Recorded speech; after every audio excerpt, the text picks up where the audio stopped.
2 seconds.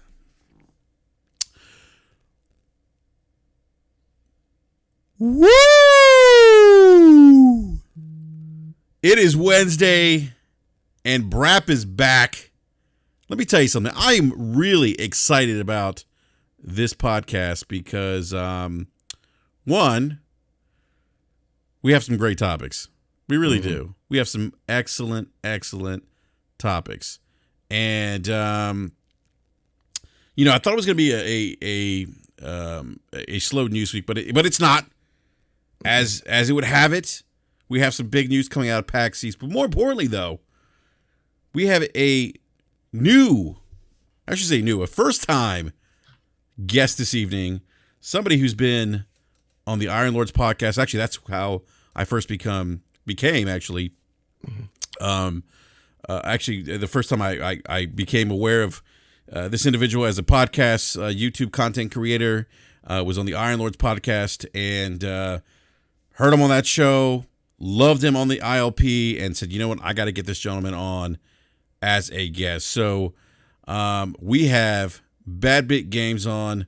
Optimus Code. Oh, wrong person. No, not Optimus Code. No. We have Bad Bit Games on. And let me tell you something. We are super excited to have him here on Brap. Everyone, give him a friendly Brap welcome. Give him a woo if you could. Bad Bit, man. Welcome to Brap, man. Glad we could get you on, man. I'm glad to be here. This is something we talked about this, late last week, I think. Yeah. Being on this show. Yeah. And it's the thing I've been looking forward to all week. So I'm happy to be here. I'm happy that this week is freaking bonkers. I'm happy to just talk video games, man. I'm pumped. I'm ready. Awesome, man. Well, it's interesting because a lot of the people I think that I've had on that have YouTube or have YouTube channels or content creators run podcasts. Yeah. There's only been a handful, I think, that have really focused on PlayStation, the PlayStation platform. Yeah. I have guys that do, both or maybe more Xbox centric. But I think it's awesome that and I love the name, by the way, the Trophy Room. That's awesome. By the way, everyone, you could check out his podcast and the Trophy Room podcast. There's links below in the description. Please check them out. Bad Bit, everyone's giving you a big shout out. People are saying hello in the live chat. Somebody said, welcome, Mr. Bad Bit. Woo! Woo! But I think it's awesome. Somebody said that Jeremy Renner. Yeah, that's my son. It's Jeremy, and I'm on the lookout for him. One day I'm going to find that son of a gun. Yeah. What's up, Luke? So that's too funny. So yeah, and it's cool. And the thing that I like about him, it's not like console war focused, Yeah. You're not out here engaging in this. Yeah, we don't do that bull crap. We were talking before the show. I made the Trophy Room because I like PlayStation a lot. The reason why I made it is because I loved Horizon Zero Dawn so much. I wanted to talk about it, and nobody wanted to talk about it with me. And I found that when we looked at the podcast ecosystem, there's really only a few, right? You have Beyond, which is the big one from IGN, and all credit's due to them. They run a great show. And I know a few people over there. They're great, hardworking individuals, but there's more room for PlayStation and positive critical thought on video games. So our outlook on the Trophy Room is we love all the consoles. I own a PlayStation 4 Pro. I own a Xbox One X. I own a Switch and a Switch Lite. Love them all.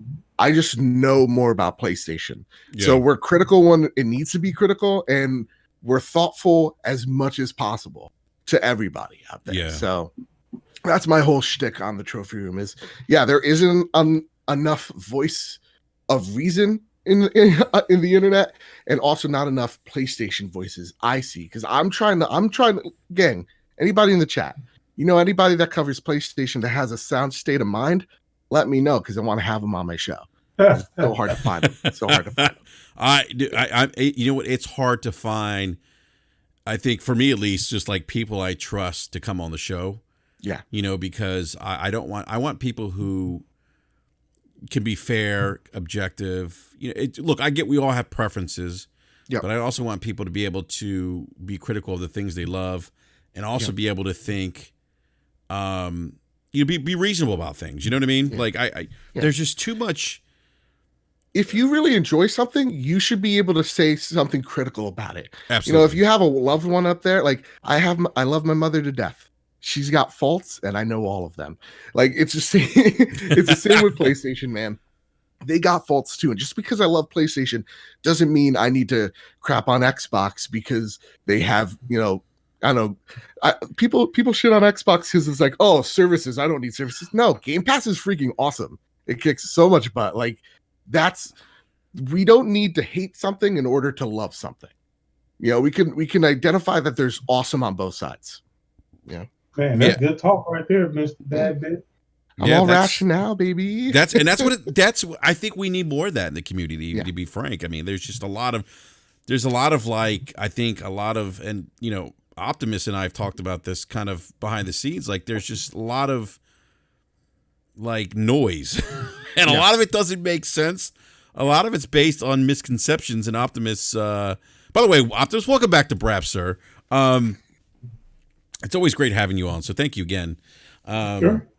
But Optimus, like we've talked about this, where there's a lot of noise, like and often, like as you say, people have a misunderstanding of how things operate. Maybe, and I understand not everyone's privy to the inner workings of the game industry, but there's some things that are they're taken way out of context at times, and like you said, sometimes people oversimplify things, and as you said, sometimes common sense doesn't equal business sense. Yeah, that's totally right. Yeah, and I often see people projecting. A lot of times, I see people project their feelings, how they feel about something, onto these companies, and when they do that, they project that as that's fact to them because I feel this way. That's true, and it's like, no, it's not. You're not in those board meetings. there's a lot of YouTubers out there that project feelings onto the companies. Like this company must feel offended that company A is working with company B and not them. It's just like, that's not how business works. You don't run off emotions. You're running off statistics. Like a lot of people think that like PlayStation, for example, pulling out, we're going to talk about it in a minute, but like pulling out of PAX was not a split second decision. That was a board meeting, of like a pros and cons list. There's analysts analyzing every single move. And I think we like simplicity because simplicity tells a simple story that we follow. And as humans, we love simple stories. We love storytelling. So the narrative's easier to follow. But most of the times, video games are shrouded in mystery because a lot of developers, when they try to be upfront and honest, they get a lot of flack for doing that. And so that's my goal, hopefully, as I mature as a creator, is trying to look at something that, if it's easy to explain, it's probably not the right solution, if that makes any sense. There's probably some type of reason that we can't comprehend at that moment. We gotta kind of sift through the noise. Well, for me, I think, again, well said. Definitely agree with that. Yeah. But for me, the console wars are fun. I like them actually a lot. Oh yeah, they're fun as long as it's within context. And I think we get into trouble, like Brad said, when we like some people take it too far, and instead of just keeping it in the space of, hey, this is, again, I keep saying it's just like fantasy sports. Yeah. We're tracking wide receiver stats that don't really mean anything in the greater sport of actual football, but for our fantasy league, these numbers mean a lot. And I think it's the case where a lot of the console community, the console warriors specifically, they really believe that they understand how the business works and that they're giving logical business reasons why you don't want an Xbox and why Sony is doing this, that, or the other. And that's where they start to get in trouble. As long as they leave it into this is fantasy stats and it has no bearing on what's happening for real, we're fine. But then they start trying to give business advice to these companies. These people out here running multi-billion-dollar organizations, and you really think they're going to take advice on how to run their business from you and what makes common sense? Just because you got a bachelor's in business business ethics doesn't make you Phil Spencer. Oh my like God. Phil Spencer ain't calling me up when I have a cold. Phil Spencer does not care about me. He calls me. Hey Yoshida. He calls it Rike, but like when like Shuhei Yoshida's not calling me if I'm having a bad day. These companies don't care about us. That's just like the simple feel the burn mentality I have. Wow, you nailed that pronunciation. So what's his name again? What's that? I said Shuhei Yoshida? Yeah, that's pretty good, man. I mean, listen, I just always say his last name because I can't. Praise be to Shu. Praise be to Shu. But like they don't care about us. It was, and that's how we have to kind of think about it. In what's the best move for my wallet and what do I value in games? And like right now, PlayStation has my wallet. But guess what? For like 10 years, I was on the Xbox bandwagon. Like I love my 360. It's one of the greatest consoles ever made. The Xbox 360 controller, one of the best controllers ever made until the Xbox One Elite Series X2, whatever we're calling it, came out. Like there's so much to love everywhere that we have to try to stay rational at the end of the day by saying these are just businesses competing for our dollar. We don't have to compete for their attention. You know? I don't like to brag, but Shu has liked a tweet or two for mine regarding Bloodborne. Yeah. By the way, one of the best games on the PlayStation 4 this generation. The best game of this generation. And you know what? It's just a gosh dang shame that it's been 1,793 days since the original Bloodborne has come out. We need a sequel. I would love a sequel. I love that game. I actually like it better than Souls. Yep. I may even like it better than Sekiro. Oh, dude, Sekiro, I couldn't even do. Sekiro's like, hey, remember everything you've learned from Souls, Bloodborne, and all that? Forget about it. Forget about it. Yeah. Yep. Bloodborne is trash. Oh, come on, Optimus. You know what, Optimus? I was liking it. I just wanted to hear the reaction. Oh, okay.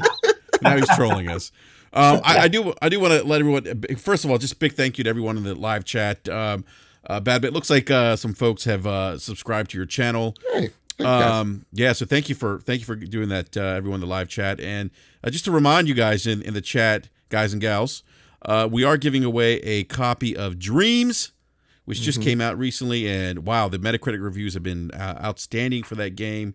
And so we'll be giving that at towards the latter part of the podcast, actually towards the end of the podcast. But I need to figure out. I was trying to.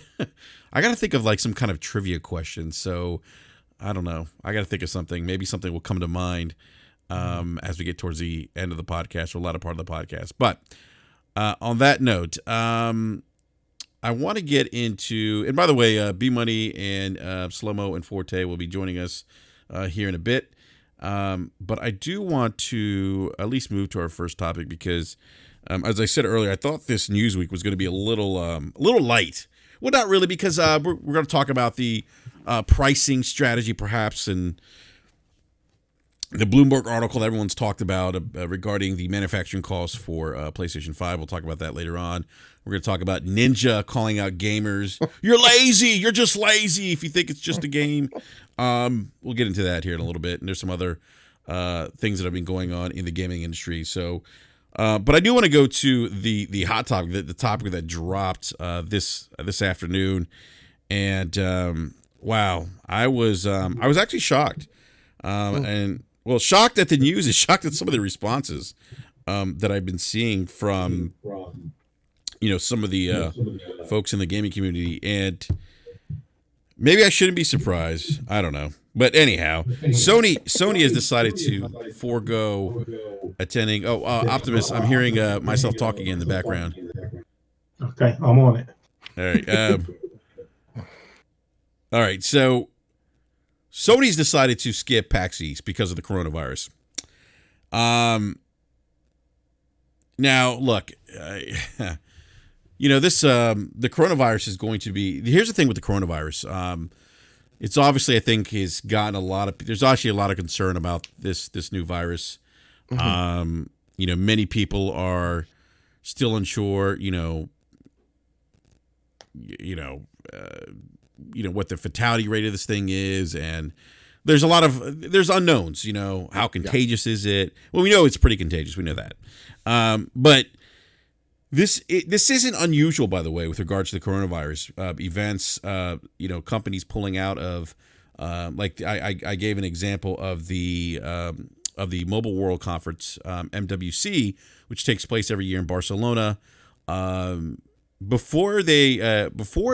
here's the thing: before they actually ended up canceling that show. And the Mobile World Conference is huge. Before they cancel that show, Sony, Intel, Amazon, LG, Ericsson, those are some of the, just to name a few companies, had already decided they weren't going to attend that show. And then eventually they ended up just postponing the show because of the concerns of coronavirus. So this isn't anything new. I work for a company it's a multinational company, and I can tell you that it's definitely been a conversation that we've been having internally. We've had people working overseas. We've been talking about what do we do with those people that are on engagements overseas? Do we bring them back? We have folks working in China. We have folks for our Korean and Japanese practices that we're probably pushing back them coming to the U.S. to support the Korean and Japanese practices because of the coronavirus. I mean, it's a real thing. I mean, like companies are having this conversation, and I can tell you that because I'm seeing it. There's an email that went out to everyone in my company about the coronavirus because we have people traveling overseas. We have people coming back to the U.S. So it's a legit concern. It's a thing. So basically, Sony basically said, hey, we felt this was the safest option as the situation is changing daily. We are disappointed to cancel our participation in this event, but the health and safety of our global workforce is our highest concern. I don't have any problem with that. I think it's in Sony's interest of, Sony has every right to protect the interest of their or health or well-being of their employees that travel here globally. But real quick, guys, I want to say hi to Slow-Mo. Slow-Mo, what is going on, sir? Hey, how's it going? Enrique, what's going on? Babbitt and Code, how you guys doing, man? Yeah, I'm doing fantastic, man. Doing fantastic. How about yourself? Man, I'm hanging in there, man. It's been a long day. I hear it. I hear it, dude. Yeah, I hear it in your voice, man. I got the Red Bull on deck. Wait, you got this coronavirus? What's going on with you? Oh no! I mean, you would think that like the way my family keeps getting sick, it's like we're just like playing hot potato with the flu, just from one another. So, but no coronavirus yet. My wife works in the hospital, so like every time she comes home, kind of like, So let me quite yet, take a shower first. So let me ask you, man, has she given you insight into the coronavirus? Like, does she know anything? Just being in the medical profession. She doesn't know like too much more than what we know, but like she tells me what their protocols are and how like they've been prepped in case they get a case, because she works in the biggest hospital in the Washington D.C. area, so they are more likely to end up, if it does end up arising in this area, she's most likely to have it show up in her hospital. So wow. Yeah, and I think I know what hospital you're speaking of, but that would make sense. Yeah, wow. And there was one time there was another big outbreak. I can't remember the name of it, but it started in Africa, and when it ended up Ebola. Yeah, there was a case of Ebola that ended up here too, and it was at her hospital. So oh shit, Ebola was no joke, man. Yeah, so yeah, I mean it's really serious. Like they have to be on their P's and Q's. You can't be cutting corners when you're dealing with patients, because you never know if they do have it or not, that kind of stuff. And the thing is as well, just button for just a quick second, is the CDC is really good at their job, which is to make sure that foreign diseases don't get into this country. They're super strict for a reason, and that's why we're seeing something like this happening at PAX EAST. So it makes sense. I real quick, guys, I got to pay the bills here real quick. Sovereign Cogito with the $10 super chat says, I kind of understand the tribalism mindset in the console space, but I can't understand gamers who will be buying both next gen consoles and wanting to be substantially weaker than the other. What the heck? That's a good point. That's a great point. Yeah. So, but I wasn't. Real quick. I need to make sure I'm understanding this. Slow-Mo, you prefer gaming on PC and you got someone to marry you? Oh, wow. Shit. That is funny. Hey, that's phenomenal, man. Congrats. Well, my wife is not a gamer by any stretch of the imagination. So whatever I game is always a negative to her. So I mean, if we go on vacation and I bring my Switch with me, I get the side eye. Like, are you serious? Like, you better not be using that. Like, this is Disneyland. The kids are here. Okay, we're gonna lose one of them. Eyes open. Right. Yeah. It's matter of fact, bringing up Disneyland. I was at Disney World last year for our little family vacation, and I brought my Switch with me, to Orlando, but I really didn't get a chance to use it that much. It's like after the kids go to sleep, I may have used it for like 45 minutes, and then I passed out. So it is what it is. Oh my gosh, that's too funny. So I mean, this is obviously, like I said, I mean, I think Sony, it's within their right to say, hey, look, in the best interest of our employees, we're going to skip this event. And again, there's examples of other companies doing this at other events more recently with the Mobile World Conference. But it's interesting, and then I want to go to you, Bad Bit, as you are a first-time guest here on BRAP. Woo! Woo!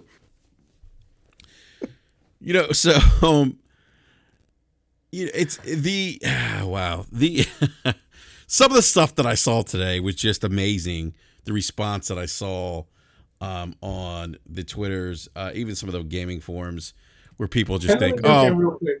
I know I'm interrupting, but like what? Because I had to work overtime today, so I haven't seen any of this outcry that you guys are talking about. Like, give me an example. What have people been saying? So people think that Sony's making excuses. Like for example, somebody earlier in the live chat, and I'm not picking on this gentleman, said earlier, why do I feel like Sony is just making excuses not to show any updates about console and games? Sure, the epidemic is serious, but PAX is not that dumb. Stop their event for that, or I understand. Okay, So there's a lot of that, like that tinfoil conspiracy stuff that's going out there, and it's just not, none of it makes sense. A lot of people think that this is a cover for them releasing the PS5 or not having anything to show, which is like the dumbest thing to even assume, because they're about to show us The Last of Us Part 2. They had some things to show us.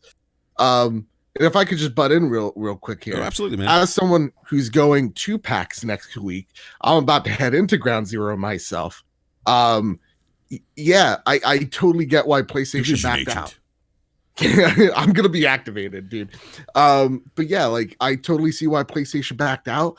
The only thing that triggers me as a gamer is, why would you announce all this cool stuff that you're doing a little over a week prior or past, and then all of a sudden right now you just walk in and you're just like, after that week's passed, after you got everybody hyped up, you're just like, actually, gang, we're not going at all. It's like, what happened from last week prior to today? What made them change?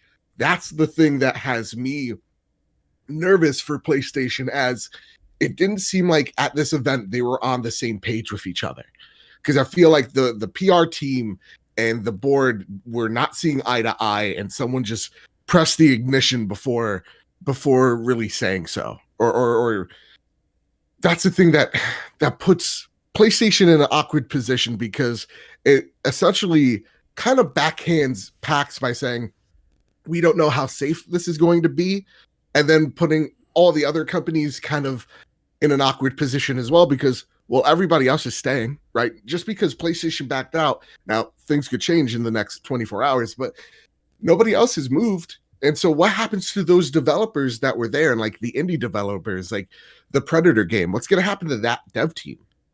Are they going to be screwed because of some bigwig's, decision?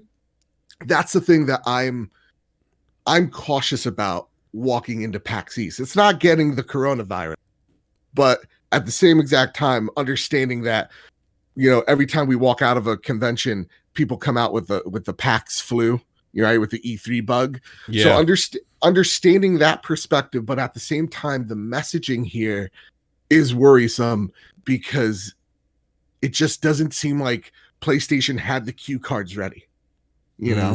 Interesting. Yeah. Slow-mo, what are your thoughts on that, man? Like what Bad Bit said, or just overall on Sony withdrawing from PAX East?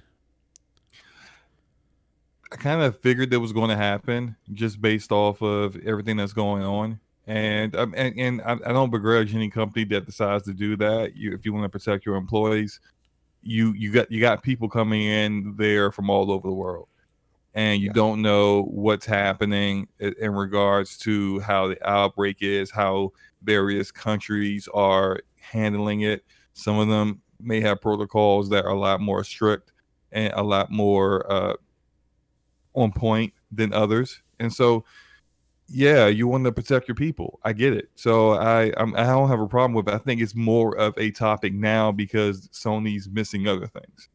Yeah. And that's why it's become a thing. If Sony was going to E3, this wouldn't be an issue. This would not be, if they say, yeah, we're not going to PAX, it would be a thought in people's mind, and then they'd be like, all right, I get it. And then they would move on. But because they're not going to E3 and they came out and said, we're going to be going to hundreds of shows this year. Now it's a narrative. Because it's like, oh, well, you said you were going to go to hundreds of shows. Well, you're mixing PAX East now. What else are you going to miss? And it's just like, come on. And that's also a really troubling thing as well, as the PlayStation strategy is, from at least what they said with that press release, is we're going to go to fan events. Well, that was before the coronavirus. So now this changes up the narrative of how this console is going to launch, and B, it changes up how they're going to be marketing the PlayStation 5. Mm-hmm. And I do want to say, just to some people that are worrying in the chat, I'm still going to PAX. I'm still going to enjoy myself. PAX is 90% of it all indie games. So if you love indie games or even board games, if you're that much of a nerd, I love you anyway. You're gonna dig PAX. It doesn't hurt PAX. It's not like Sony put out a statement saying that PAX is irrelevant. This is just a health concern. Like E3? Exactly. Like E3. That's fun. Yeah. So real quick, and Optimus, I'll get to here in a sec. So Babbitt, it sounds like what you're saying is perhaps maybe internally that maybe this conversation of not going was happening, and then one group was like, oh, we're still going. We haven't heard anything from corporate, so we're just going to do what we do as marketers and get the word out because we need to do that. And then the word came in kind of at the 11th hour. Is that kind of what you're suggesting maybe potentially happened? Yeah. I mean, just today I work at a medium-sized PR firm, and we were talking to a very huge client, and all of a sudden we were working on this website for them for the last 3 months, and things weren't completely together yet, but all of a sudden we were supposed to meet them 2 or 3 weeks, in the future, like in March, but they decided last minute, hey, listen, we're changing it and we're announcing it, or you have to show us right now. And so like our boss was caught with his pants down and showed them the website anyway, right? Because, hey, the client said they wanted this, so we're doing this. So yeah, it's probably a mixed communication from the marketing side of PlayStation, or whoever handles their marketing over at PlayStation, because it could be a third-party source, or it is just a mixed communication between a board member changing their mind last minute by looking at some type of statistic somewhere and being very unsure. Because like as we talked about it, Slow-Mo, your wife works at a hospital, my father works at one of the largest printing presses in the Eastern Seaboard, and nobody's dealing with one of the Chinese manufacturers because it's bad over there. And what my father was hearing is it's a lot worse from what people are saying it is over here, and nobody because of that is coming to work. And so like that's one of the problems here is a lot of these people are coming in from international, and so PlayStation, I think, they're just playing it safe essentially by going, listen, we don't want an outbreak and we don't want to be the cause of the outbreak, so we're not. And yeah, it's an overreaction for sure, but that's probably their mentality into it. Yeah, no, I get it. It makes sense. That they would be concerned. I mean, again, my company. I mean, I'm seeing this live right now with my company, and because of the international presence they have, that this is I'm telling you guys, it's a serious thing. Like I've heard some of these conversations, and I'm like you think? I mean, I'm waiting for Deacon St. John to show up at my office any minute now. Like seriously, like dude, I got my Last of Us flannel just in case. Like I've been ready for this day. I'm telling you, if shit goes down, I'm going to Slow-Mo's house because he played Division 2 a lot. He probably knows how to hold it down. yeah. Yeah, like, and that's another my cover. thing. The cover is real good. Yeah, you're cover to cover. is like, how does this, if this outbreak continues to break into June, into the spring, because that's when, guys, that's when they're making the consoles. The consoles are not in a factory somewhere waiting to be sold. They're being made somewhere between April to May. That's when you're going to see the production line start. So like, my thing is, are they moving the production to Indochina, like in a Vietnam, like a country like that? Are they moving it to like an Indonesian country or area? Like, that is, if I'm working out as the factory head, that's what I'm looking at right now. Because yeah, like, there is a worry. I think it is growing. I mean, Jason Schreier on the Iron Lord said, I'm more worried about the coronavirus than I am on the missing components that they need. Because if this thing breaks out into June, well, yeah, then you're seeing not only Sony, but Microsoft as well, because they have factories in literally the same factories. You're going to see them scramble to find places to make these consoles. Yeah, even though it gets even deeper than that, because then like they're both using AMD, and AMD's 7 nanometer APU chips, which are powering both consoles, need to be made too, and those are made in China as well. So AMD also is doing 7 nanometer chips for Samsung. Yeah. And with all that said, like, okay, Samsung's going to get priority over PlayStation and Xbox, because those, even though it's even they're paying, Samsung's paying more, they sell more. It's a great point. And like, if you're AMD, I mean, you're just going to be, this is business. I'm sorry, I'm gonna make sure I make their shipment first before I make your shipment. So it's very difficult. I even recall at what was the last conference that was in January? The AMD CES. Yeah, at CES, there was some talk there about how AMD was going to deliver on the 7 nanometer chip for all of their customers throughout the year. Because this is even before the coronavirus outbreak really got big, and there was still already this talk like, you got a lot of business for this particular, this particular model. How are you going to be able to, meet production? And they were like, oh, we're good. We think it'll be close, but we're going to get it. And now when things have been slowed up, like now that's even like they could be ready in June with everything. Like the boxes, the SSDs, the RAM, the motherboard, they got everything. And they could be waiting on AMD for the chips. Like, they could be waiting on anybody right now, because like a lot of people think, like, again, common perception is, oh, it's an Xbox, meaning Microsoft made everything, and that's just not the case. Like, it's not the Blu-rays, I think the Blu-rays in the Xbox One X's are ironically Sony Blu-rays. Like, there are parts in these consoles that each other makes. Mm-hmm. So like iPhones have like LG and Samsung screens. So or they produce those screens for Apple. So, that is something to take into consideration of like how it's being affected just by the component level. Right. It's very interesting. It's as you're saying this, Slimmo and Bad Bit, I'm thinking, so mobile's finally going to kill consoles. They said this 7 years ago. This actually might happen now. I want to go not the way we thought it would. Exactly, not the way we thought. It took a virus to do that, not the actual platform itself, per se. But Optimus, I want to get your insight in this. With the whole PAX East thing, maybe even the potential impact of the coronavirus on production of these consoles. Well, like I said, I worked pretty late today, and so I don't have much to contribute to, like, any of the comments that have been going around because of Sony pulling out. I agree with everyone has already said. If they pull out, certainly not because they were scared. It's some business decision that they made that they think was in the best interest of their business and their employees. Yeah. So it's difficult for me to try to spin that into some console war stuff. So I don't know. I'll leave that one alone. But as far as the coronavirus affecting production of the consoles, that can certainly happen.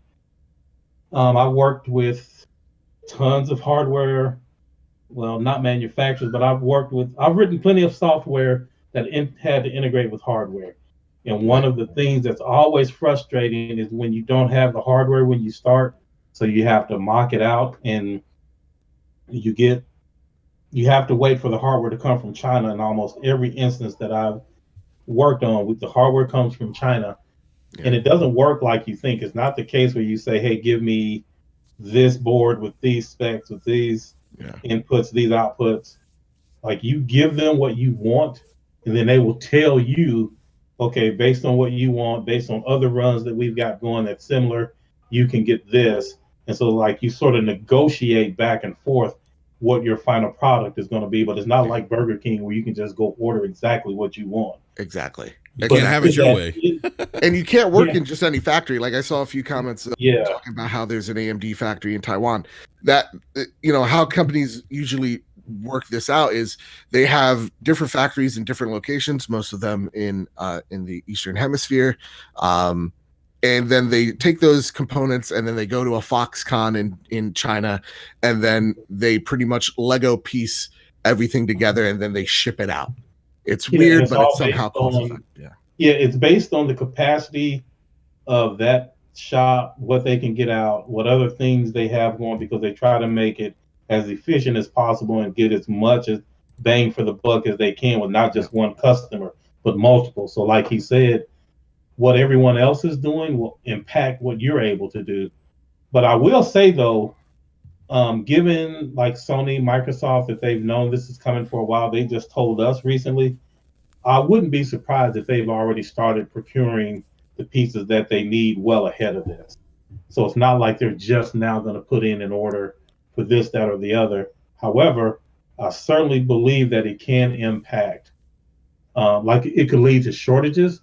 I think, and this is just me guessing, I don't know this to be true at all. It's just an educated guess, but I would speculate that they may have enough for maybe the first 100,000 or 200,000 consoles, so they can still release this year.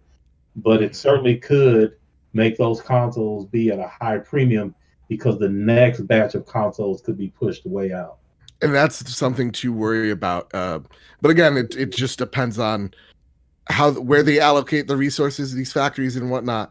But yeah, the cost of these consoles, we're about to talk about it in a few, but like how that's going to be affected by the lack of the production, because you need to make more of these components for them to get cheaper, and so that you can start selling them at cost and make a profit off of them.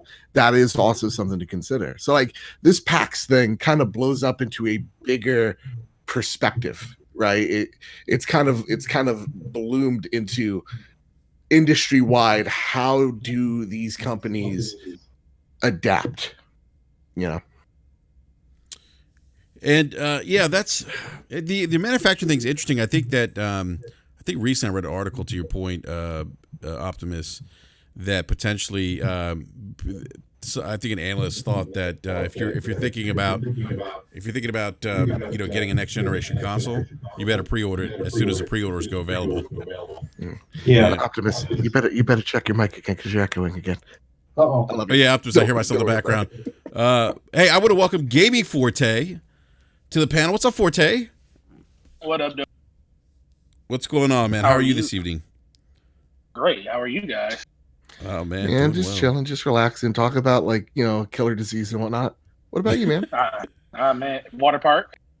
Ooh, that's how diseases get. Just watch out. We Kalahari. Hold on, wait. You're at a water park right now? Yep. I love this man. This the guy. Forte will podcast anywhere, literally. Ain't got nothing going on. We leaving out at 1:00 in the morning back home.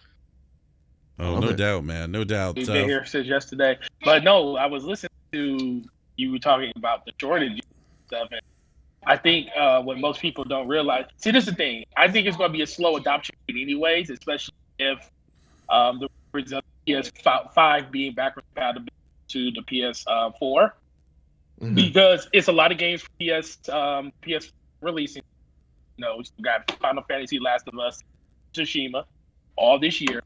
So that's going to be a slow grind for move over anyway. So I don't know why people keep, even though Jim Ryan did come out and say we want to have an unprecedented amount of people over next generation sooner rather than later. I think that alone is with the PS4 longer. The hardcore is going to go out and buy their regardless. They're going to still sell out of that no matter what. Casual time, well, that's going to be on both sides. But the biggest thing is all you're going to do is allocation right up on pre-order. You know, people like normally get like we won't have an allocation. Nintendo Switch, when that released, there was no allocation service. So I can imagine like how this was one Xbox 4 launch. They had allocation tightness on those, so you can only do so many of them. And then depending on how well you get on your initial run of pre-orders, depending on how much your second set was that you were able to get. Right. And I think they're going to do pretty much the thing, especially if the supply constraints are really strict over the. And like I said, I think anybody that wants initial run will one, but if you don't pre-order like within that week, maybe 3 or 4 days, you might be looking. You might be looking at something after the holiday, because I don't think they're going to be able to stop during the holiday. I think you're going to get that initial run whenever it releases, like October, November. And then it's going to be radio silent, and that's the beginning of the. Because I don't think they're going to have. Because at that point, the shopping is pretty much over. That initial, well, for the system, that initial pre-order section goes, and then we're going to see what's going to happen in November. They're not going to say anything December, because at that point, would you just trickle out the littles that you can, or are you just going to try to stock up a mass amount of them and, save up tax season? Because that's when you're going to have the next big amount of money that they can actually put down to go out and buy stuff. Right. So that's what I think is going to happen. I don't think, I think it's just unfortunate that it's happening. It's unfortunate. Forte. That's the biggest. I got to tell you, people are killing you in this chat. And I gotta give highlight, and I love you, and it's nice to meet you. Someone said Gregor Van Doom. I gotta shout out to him. He says Forte is dropping out more than Sony this year. Probably is. I love it. Yeah, listen, Forte, you're cutting it out a little bit, man. Yeah. Well, let me get off the hotel. Z Black Rider says he says he's going down the water slide. I am. That's awesome, dude. That's awesome. Now, to kind of go back on what you're saying here is the supply and demand and how these waves of consoles are going to be distributed. And again, it just still lies on that coronavirus, and it also, going back to PAX, how PlayStation's going to be able to market this console because of the coronavirus, because if it continues, they won't be able to go to that many fan events. Or if any, and that kind of sucks. Yeah, that's. I know a lot of people that had their ready for PAX, play Last of Us there, and now what them? Man, I'm one of them. Oh, now the decision. Listen, it happens. I get bad luck on. I probably wouldn't be able to go anyway. Just because of the PlayStation app's awful. It just makes my decision easier. Now it's like either Doom or Final Fantasy VII. Like. That's the lines I'm going to be waiting on Thursday. And I wouldn't complain being in that line as a gamer. No. Yeah. I mean, I can understand the disappointment in not seeing, The Last of Us 2 there at PAX, because it was talked about. But it sucks. Like I definitely won't take away or say that nobody should be disappointed.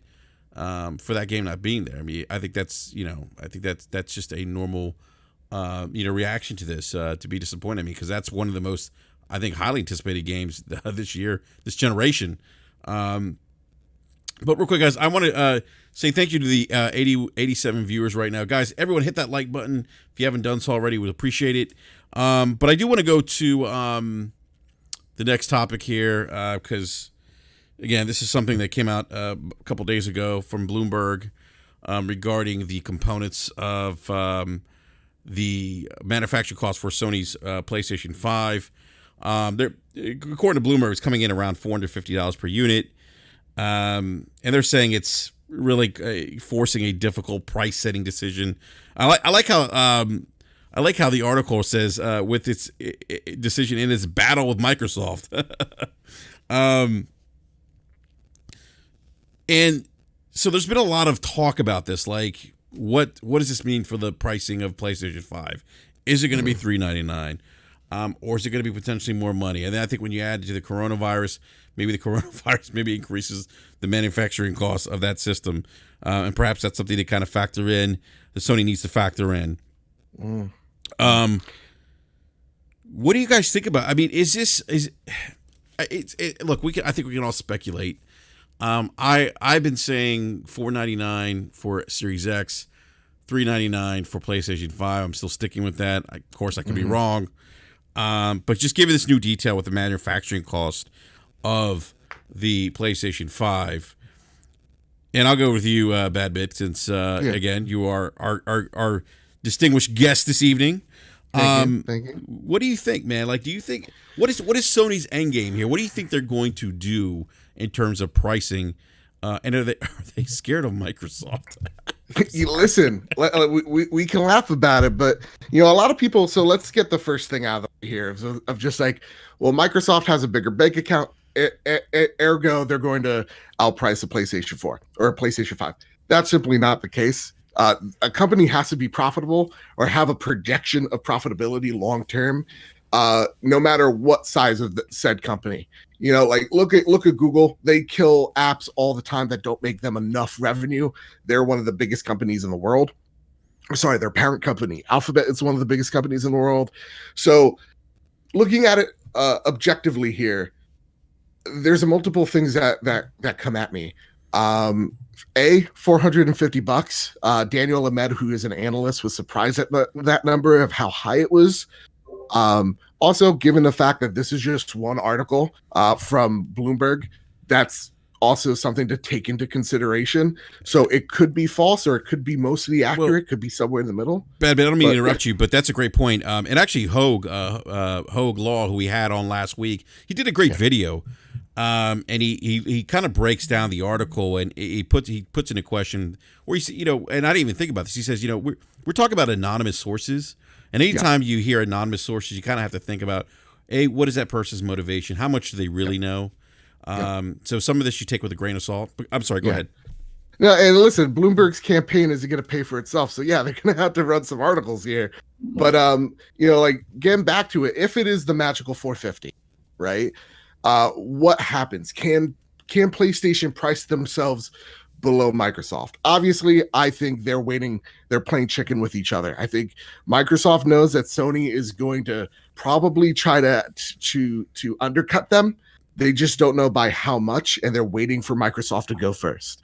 And I think, listen, business, let's get feelings out of the way. Is it a douche move for Sony to do? Absolutely. But does it make business sense?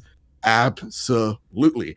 So if we're taking into consideration that the console itself costs $450, we also have to think packaging, shipping, retail side of things as well.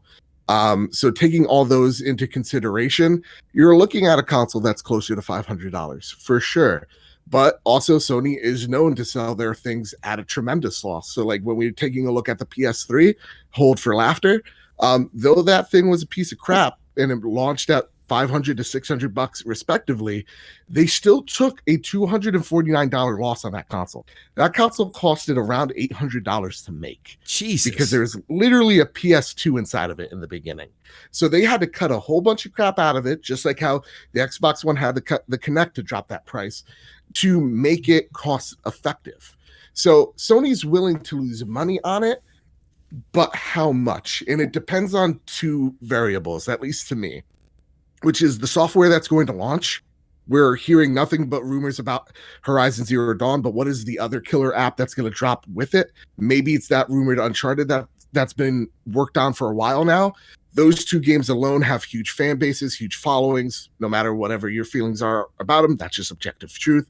So you would think they want a high attach rate, maybe make a drastic change like Bloomberg article addresses to change PS Now to make it more attractive, maybe put on a beautiful, nice silky red dress and then ship it out. And then also take into account this, which I don't think a lot of people are doing. Then my rant's over. I apologize. No, is that let me go next real quick because I think I want to. I don't want to go next per se, but I want to add a piece of information that I think is missing, even from the Bloomberg article. I mean, I agree with Hogue with the whole thing about anonymous sources, but there are two things that I want to say. One, that article only mentioned the cost of manufacturing. Exactly. The cost of the console is actually more than that because there's R&D that went into the console that they're going to try to recoup as well. So there's more to assembling the console than what it costs to build it. It's also how do we factor in all of the money that went to research and development to arrive at this final figure. Yeah. And some guy, thank you for the correction, by the way. It is 750. My apologies. But again, they could take huge losses. The other thing that a lot of people I don't attributing to how Sony's looking at cutting costs is the fact that there is going to be backwards compatibility at launch. That is pretty much confirmed at this point. I mean, Ubisoft spilled the beans last week. They continue to spill the beans. Yves Guillemot, baguette, doesn't give a shit. He will say what's on his mind.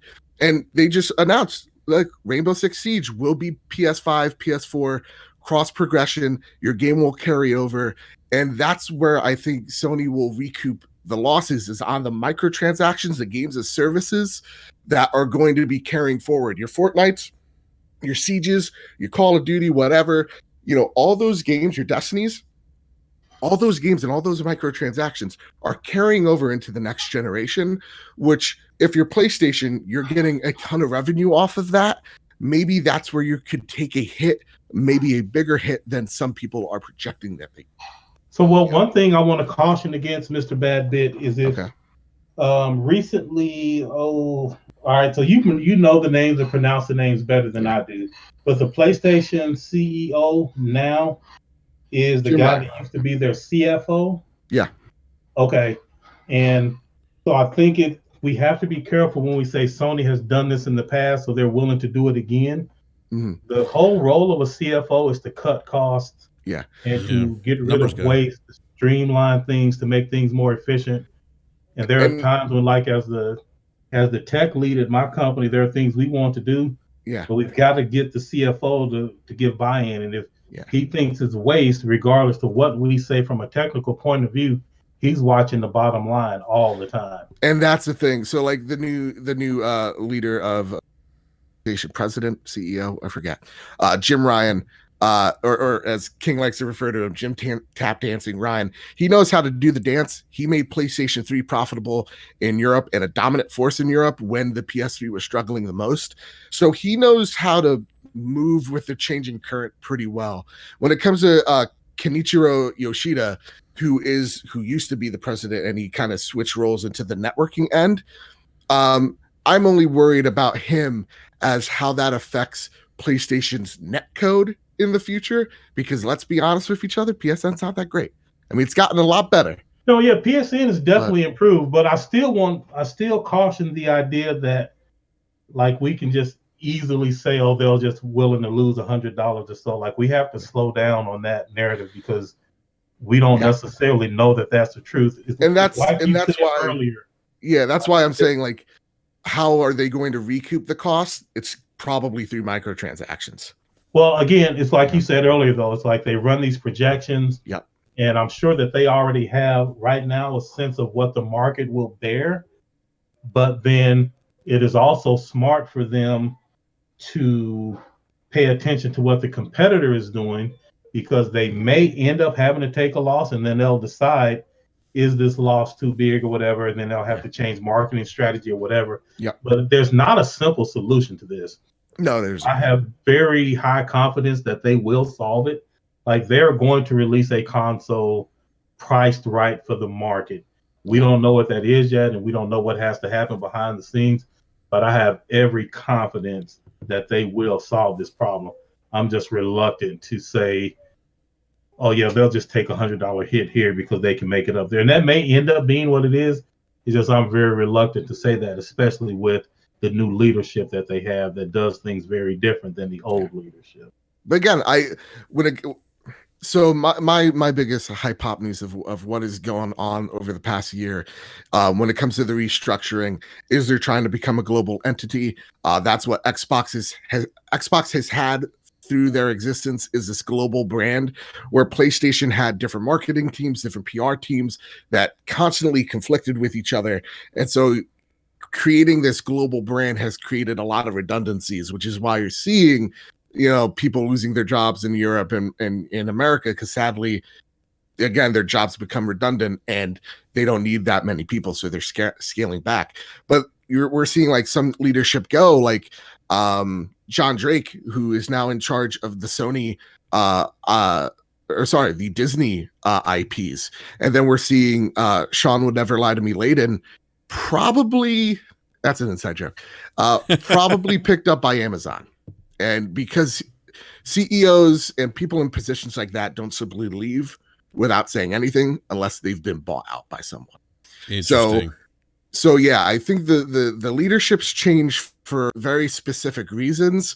But again, the leadership that they have right now, I would like to say I'm not confident. I'm optimistic, because though Jim Ryan sucks on camera, he's very good at making things profitable. So yeah, I'm optimistic. We'll see. So it's interesting. Like I think to Optimus's point, about kind of how the CFO looks at things, or the chief financial officer is, well, Hiroki Totoki's chief financial officer, yes. And he's the one that actually I think commented on the metrics, and that kind of sent things into tizzy. Optimus and I talked about that on a Brap rant, but it's interesting. So it goes back to kind of their let's wait and see or the game of chicken. I forget who said that earlier, but it kind of ties into that game of chicken they're playing. And it almost seems to me like, hey, let's see what our competitor Microsoft's going to do in pricing this console.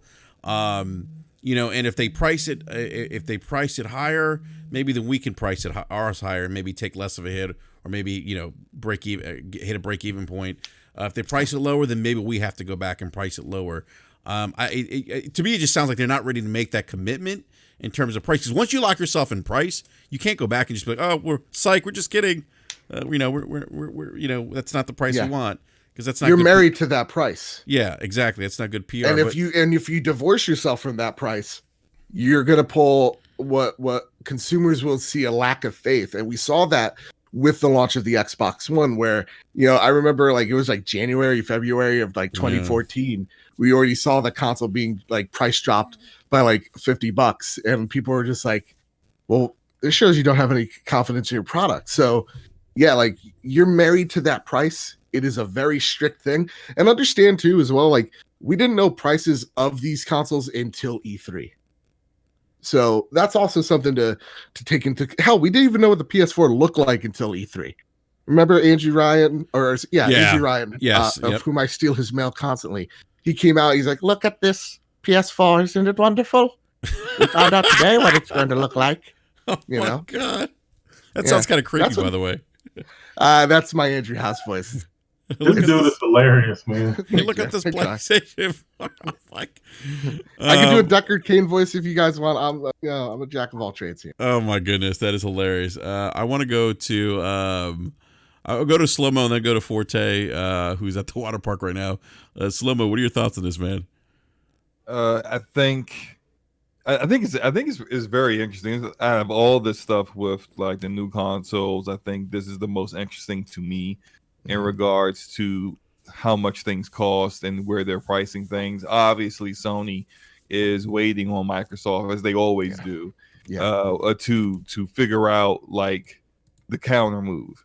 And I know we don't want to always like rely on the past, but you go back to 2013, there was Microsoft jumping out there with all this other stuff that turned out to be a little bit forward thinking, but just way too forward thinking for the current market. And Sony just going, whoa, look at those guys.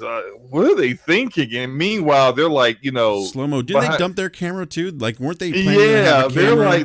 They're like, as they're really going in on Microsoft, they're like telling their people like, cut it, get out of here.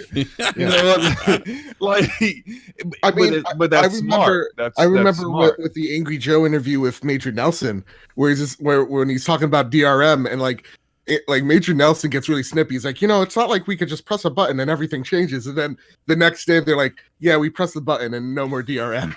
You know what I mean? Right. Yeah, and that some of that messaging was just god awful. But I think if I'm Microsoft and you're used to Sony always waiting for you to go first with your plans, that you just kind of err on the side of caution. And what I mean by that is whatever price point that you think they would go the lowest at, that's where you go. If by whatever you do your big reveal event, Sony still hasn't come out and showed us anything. They still haven't shown price. They haven't even shown they haven't shown anything but that one logo that literally any one of us could have made. Then you come out and you're just like $500 or whatever, or hell, even $400, whatever the lowest price that you were willing to go to sell your console at, that's where you sell the console at. I mean, I remember. I mean, they've done that since the history of their brand. Like when Sega announced the Saturn, and then like PlayStation gets off stage, it's like $299. $299. That's it. The guy walked off stage. $299. Well, like Slow-Mo, let me ask you something, man. Because so we talk about pricing. Like, do you think that they have to stick to this $400 price point because of the fact that we're accustomed to that now? Like, when we think of PlayStation, like I feel like with Microsoft, they could go $500 and no one would bat an eye. One, because we know it's going to be a very powerful console, but I don't think anyone would really bat an eye because, hey, well, hell, we bought a Xbox One X at $500. Right. You know, here comes Sony at $400. But I mean, yeah, like a lot of us on the panel did, but did the casual audience really buy? No. See that's where it's like, I mean, the majority of the Xbox One install base, which is like, pick a number, 40, 50 million, whatever. It's like it's somewhere in there, right? 46, yeah. The majority of that are Xbox Ones and Xbox One S. They're not the Xbox One X. And then when that does sell, it's usually around like these holidays where they have that big sale where it's like, oh man, it's like $400 now. It's $350. Yeah, that's when people pick it up. So is $500 really the price point that you can actually launch a console at and be? Because we saw them do it with the Xbox One, and that wasn't very appealing to people. I mean, also the games weren't as powerful. I know that whole situation is not going to be how it is now, as far as you not being as powerful because you've anchored your platform to this camera that no one wants. But you're in a situation where it's like, well, you could go 500, but you don't really know if you're going to sell to the casual market at that. I know I see a lot of talk from people saying, well, in the beginning, it's really just the hardcore that buy these consoles in the beginning. I think that's overstated a little bit because the hardcore audience isn't as really as big as we think it is. Mm-hmm. A little bit. It's a little bit of everything's a little bit of column A and a column B. And so like when we're talking about the price of $450, Daniel Lametta, again, the analyst, I forget what company he works for, but he even said like he projected the Xbox Series X to be a little bit more expensive, and that's because the Xbox One X, whatever that magic number is, it's because the Series X is going to be more powerful. And at the end of the day, it really comes down to one thing and one thing only. It is price. Price is king, and it comes down to price, software, power's there in the conversation. Like real talk, if the PlayStation 5 comes out and it's $500 and it is noticeably less powerful than the Xbox Series X. I don't mean to interrupt you real quick, but you mentioned power. Yeah, I'll tell you where the real power is. Let me hear it. PCMR. Oh, here we go. Dual graphics card plugged into the Matrix, baby. I don't know about you guys. I want nothing, no slander, and here you go. Forte's here. We're ready. I said, go ahead, man. Go ahead, man. Going back into it is, I think PlayStation's a little worried that, look, rumors suggest that the PlayStation 5 is going to be less powerful than the Series X. Is that going to be negligible or is it going to be noticeable? And I think if the PlayStation 5 is launched at the same price as the Xbox Series X and the Xbox Series X is way more powerful than it, yeah, we got ourselves a situation here. And then you got to add in the Game Pass factor too, if that's the case. Exactly. Game Pass. Yeah. Understand where Microsoft's coming in is they're the underdog. They're coming in with momentum, and they're coming in with Game Pass. And all Microsoft has to do to have that drop the mic moment is, here's our launch games, and they're literally $1 because we're giving you Game Pass for free for 2 weeks. Right? Like all these launch games are on Game Pass. That's a drop the mic moment. Yeah. And that I know is going to happen. We should all expect that to happen. And that's the thing that Sony is very nervous about, is if this thing is a lot more powerful, same price and Game Pass, that's a wombo combo. And nobody can deny that. Yeah, but I can definitely agree with that, because especially if you're going pretty high with price, usually people don't initially think about it until they get into the store and they're at checkout and they're like, oh, wait a minute. I am buying this console, but I'm also buying this game with it. And I've also decided to buy another headset with it. And now this is way more than what I thought it was. Now it's like a good $150 more than what, they told me the price of the console was. Now, if you think about these services like PS Now and Game Pass, you can market that if you're good at marketing. If you really hammer it into the customer, spend that $500 on our console, and we're going to give you 200 games to play with that for the next 3 months, because you're going to get Game Pass for 3 months there. So you got 200 games to play right out the box, and the majority of them, at least our games, are going to be having patches that are going to have them taking advantage of this awesome hardware that you got at your disposal.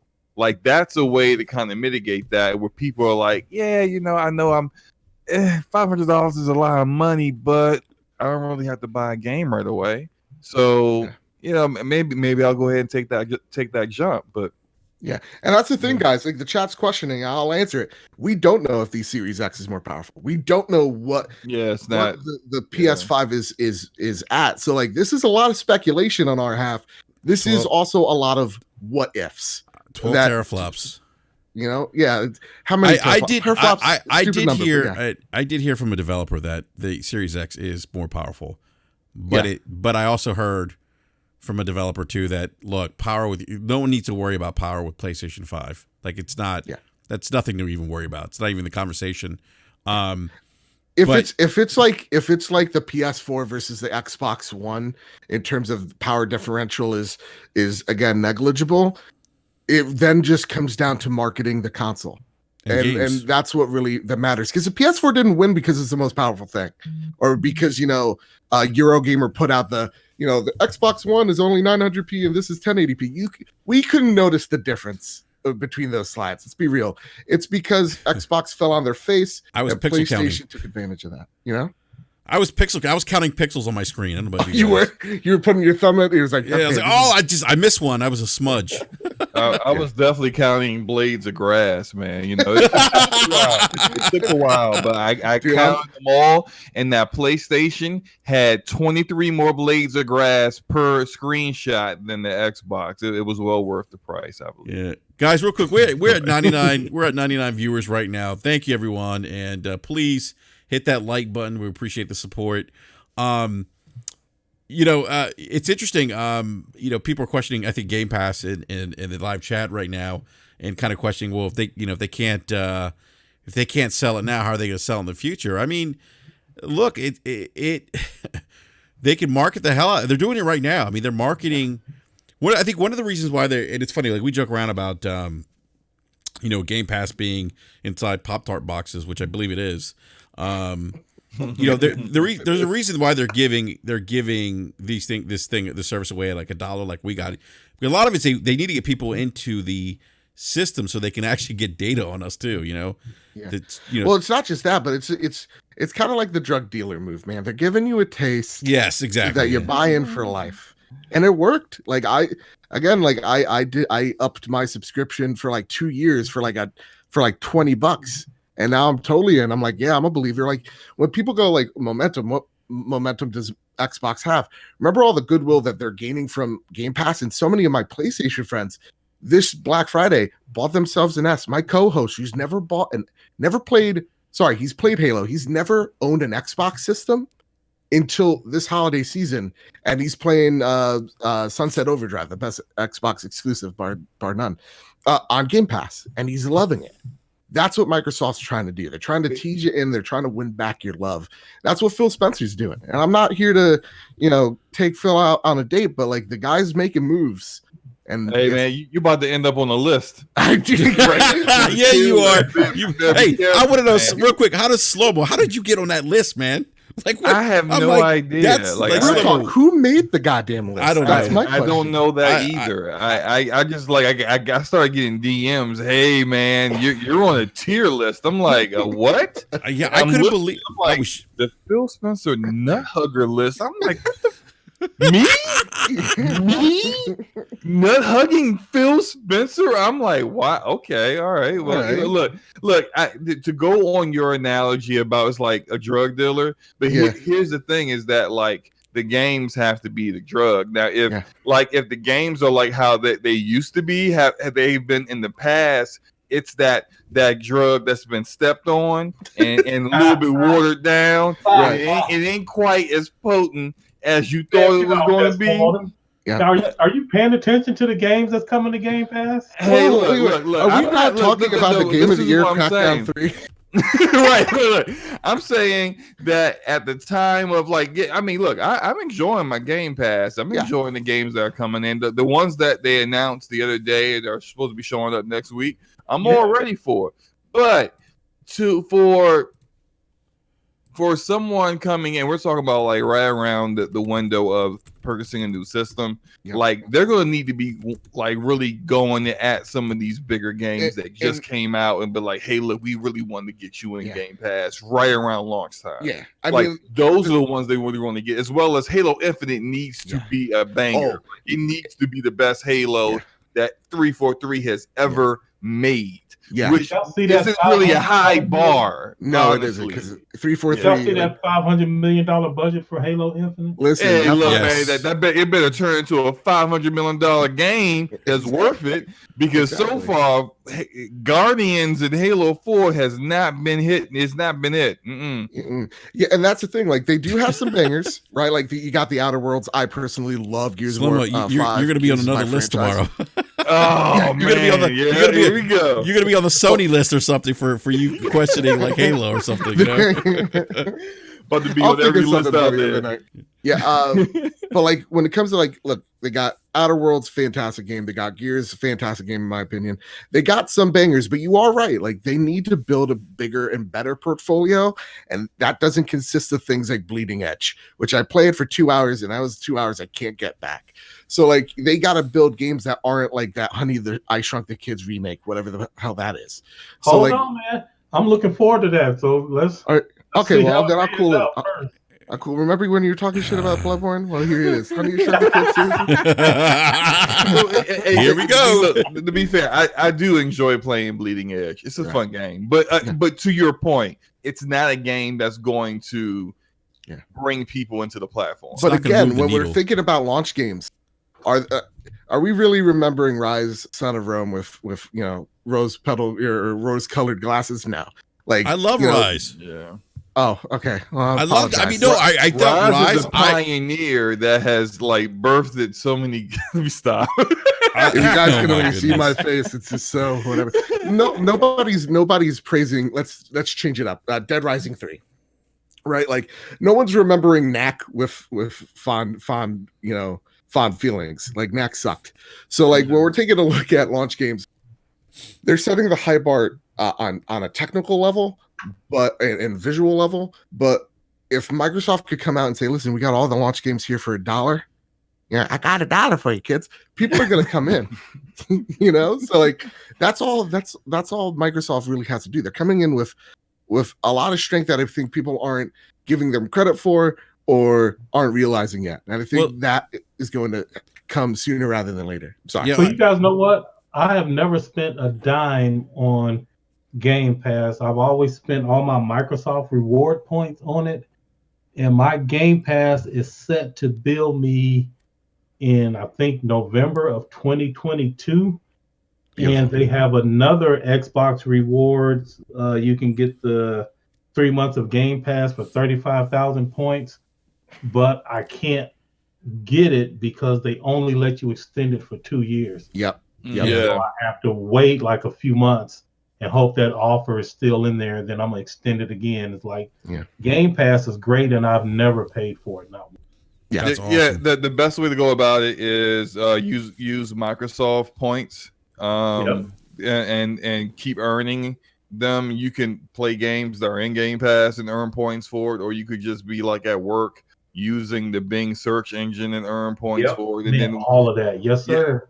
Once you hit a certain amount, you can turn it in, get yourself additional months of Game Pass, and just keep extending that thing out. That's what I do. Mine is out to September. When I first did the dollar deal, it was like March of 2021. Now it's at like September 2021. So I don't anticipate ever having to pay it, although I'm pretty sure Microsoft and Xbox are more along the lines of like they have stuff like that, but they don't really want everyone to know about it because they want you to pay $15. They want you to pay $15. Like they want someone to pay that $15. You know. Yeah. Let me. It's interesting, guys. I want to pose this question to everyone here on the panel. I'm hearing my voice again, Optimus. God damn it. I love Optimus, man. That's hilarious, man. I do kind of want to pose a question. It's interesting. They Sony's definitely taking more of a traditional route going to next generation. Where Microsoft, there's not as much pressure, I think, per se, for them to sell the Series X. They want to sell Game Pass. That's their end game more than selling hardware per se. So they're still going to have. There's look, they're not leaving any generation behind, right? We know for the first year or two, you'll be able to play all the Xbox games. If you have the S, the Series, or the X, or the Series X, the Series X is kind of like that option for you if you want that premium console experience. But if you truly want premium experience, you got to go PC. Oh God. I love it. Yeah, I just had to throw that in there real quick. It's true though. I mean, thank you, Slim-O. I mean, look, my GPU right now is likely better than what you're gonna get from these next gen consoles. And you know what? And if the next gen consoles are on par, okay, I'll just go out and buy a GPU that kills it. That's coming out.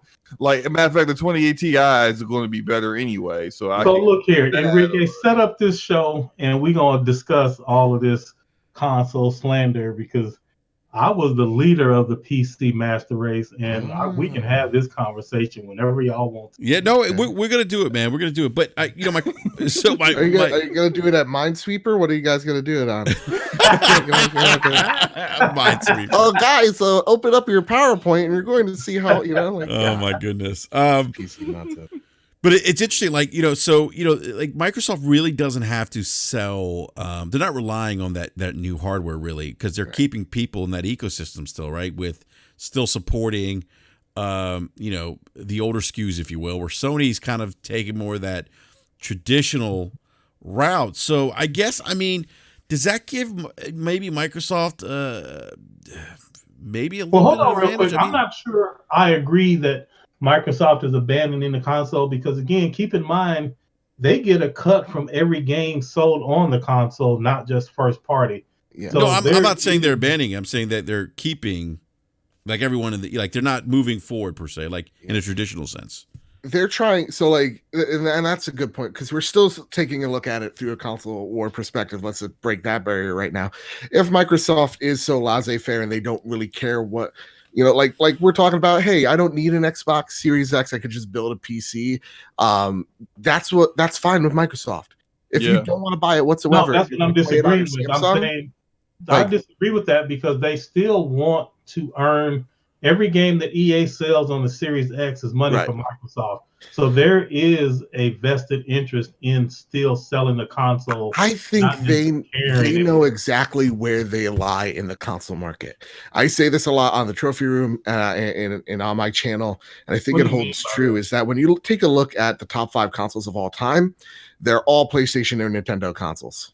They're never a Microsoft console. Microsoft has only been technically the console leader-ish once with the Xbox 360, then it was surpassed by the PS3 somehow. And Black Magic, we'll just claim it was Black Magic. Anyway, not the point here. Or Europe. What's that? That's it. Or Europe. or Europe. But like, yeah, probably. But like the one thing that Microsoft knows what are you extrapolating from that? Like, what's your point? That therefore what? They know where their market share is in the console market.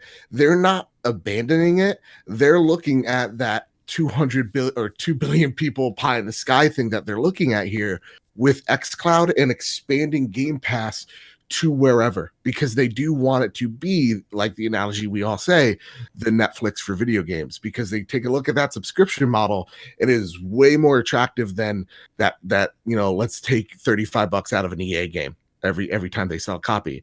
They're looking at it through, okay. But it sounds like you're saying they're willing to do that, and that's a higher priority than the console. Okay, yeah, where are you getting that from? If you're taking a look at what do you want more, do you want 2 billion people paying $10 a month for something, or do you want 40 million people buying a $60 thing? Just like theoretically, like a game, a heavy hitter like The Last of Us is sold 20 million copies, right? So like, do we want 20 million units sold of The Last of Us, or do we want this program to be in as many hands as possible? Like, but Netflix, that's not the question they would ask themselves. The question they would ask is, it wouldn't be, do we want this or that? They will want both of them. No, they want both. Yeah. And again, like what I'm saying here is they're not abandoning console. But you act like they're like deprioritizing it. No, they're kind of, and I'm sorry if I'm selling you that way.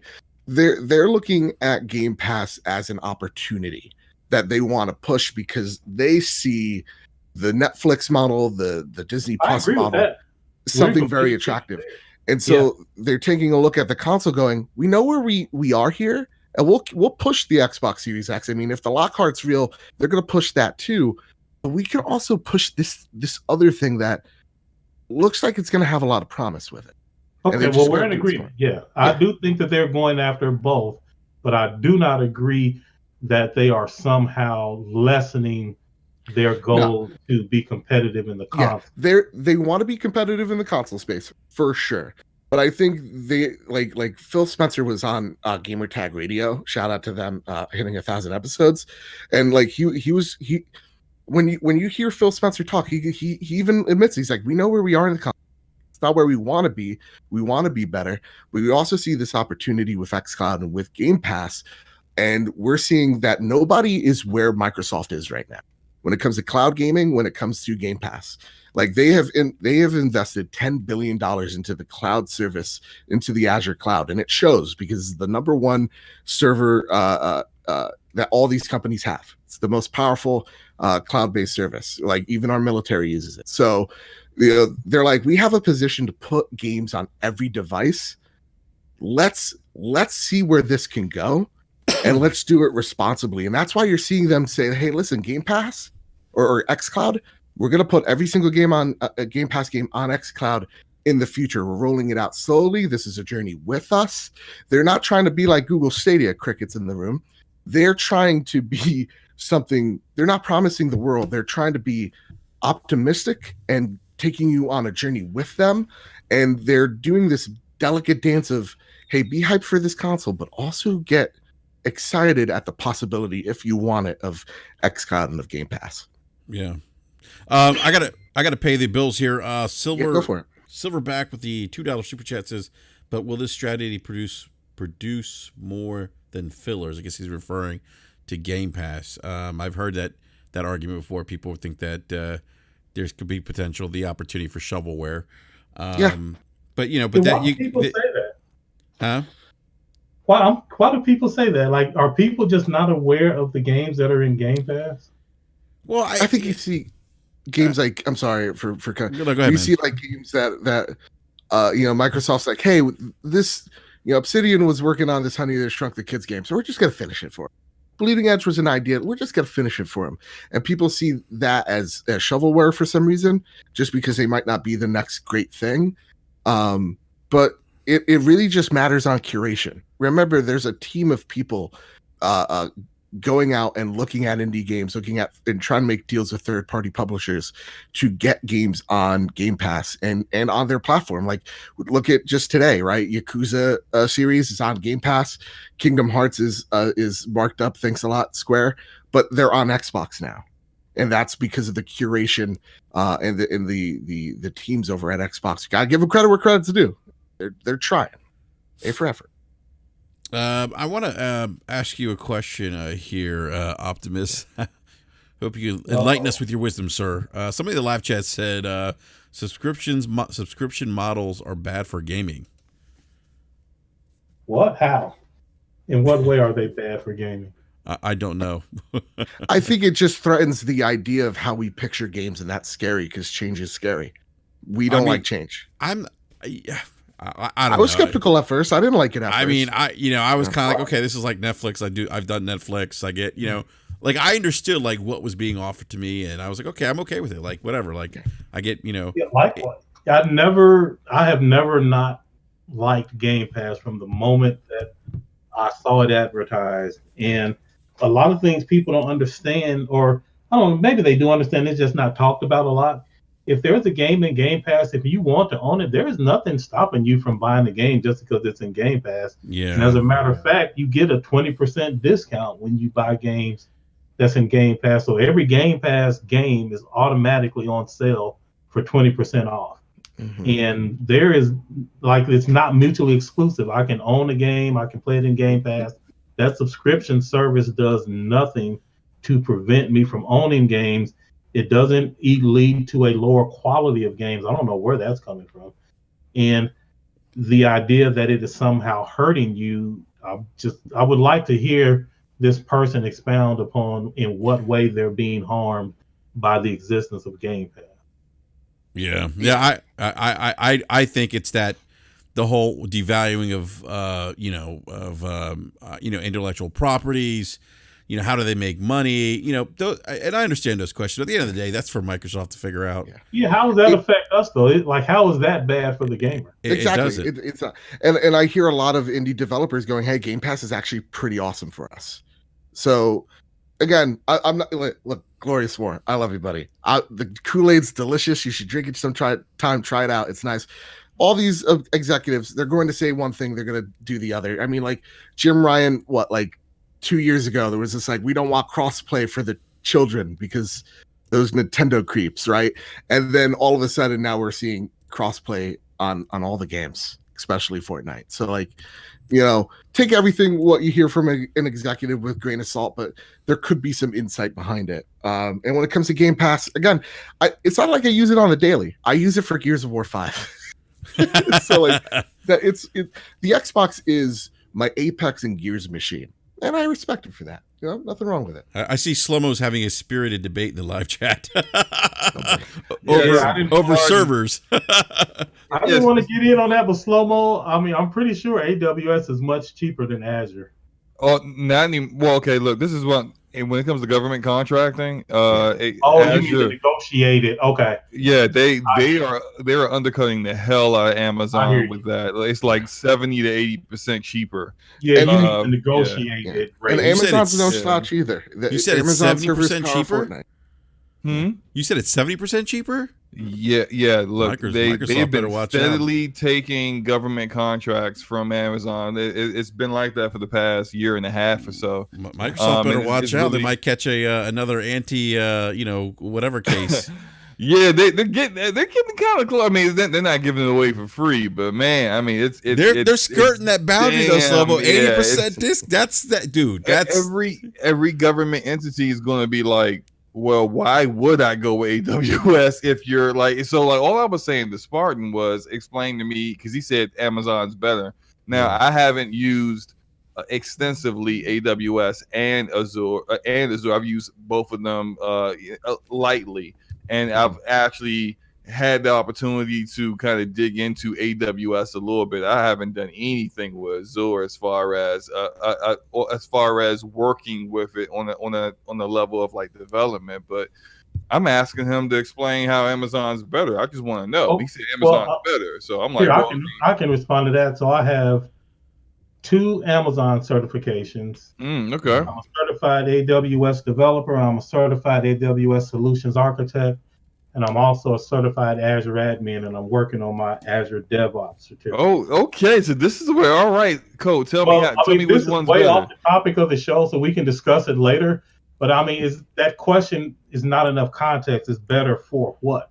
If you are a predominantly Linux-based or type shop and you want to do things that way, AWS offers a lot of features. If you're more into the Windows ecosystem and you want to do things that way, then Azure has some advantages. So that question, as presently asked, is just not enough information there to answer it correctly. Yeah, that's why I love having Optimus. But I'm sure the chat, the majority of the chat, would be bored by that conversation. I'm intrigued. I'm sitting. I'm waiting. Yeah, I'm intrigued, but I understand your point. This has been a great topic, by the way. The whole pricing thing and direction of these two companies are going. It's going to be interesting as the year progresses. I am. More than anything else, as much as I like discussing the business side of the industry, I'm more excited for the generational leap that these consoles are going to have. Slow-Mo and I, we have RTX 2070s. He's got the 2070 Super. We're already experiencing those next-gen features that the console peasants are not. I'm going to pretend like I know what you're saying, but continue. We've right, Slow-Mo? What is this ray tracing thing that we've experienced? All the stuff they keep talking about that these next-gen consoles are going to have, like, we really already have it on our PC. I wish I knew how to make this echo effect at will.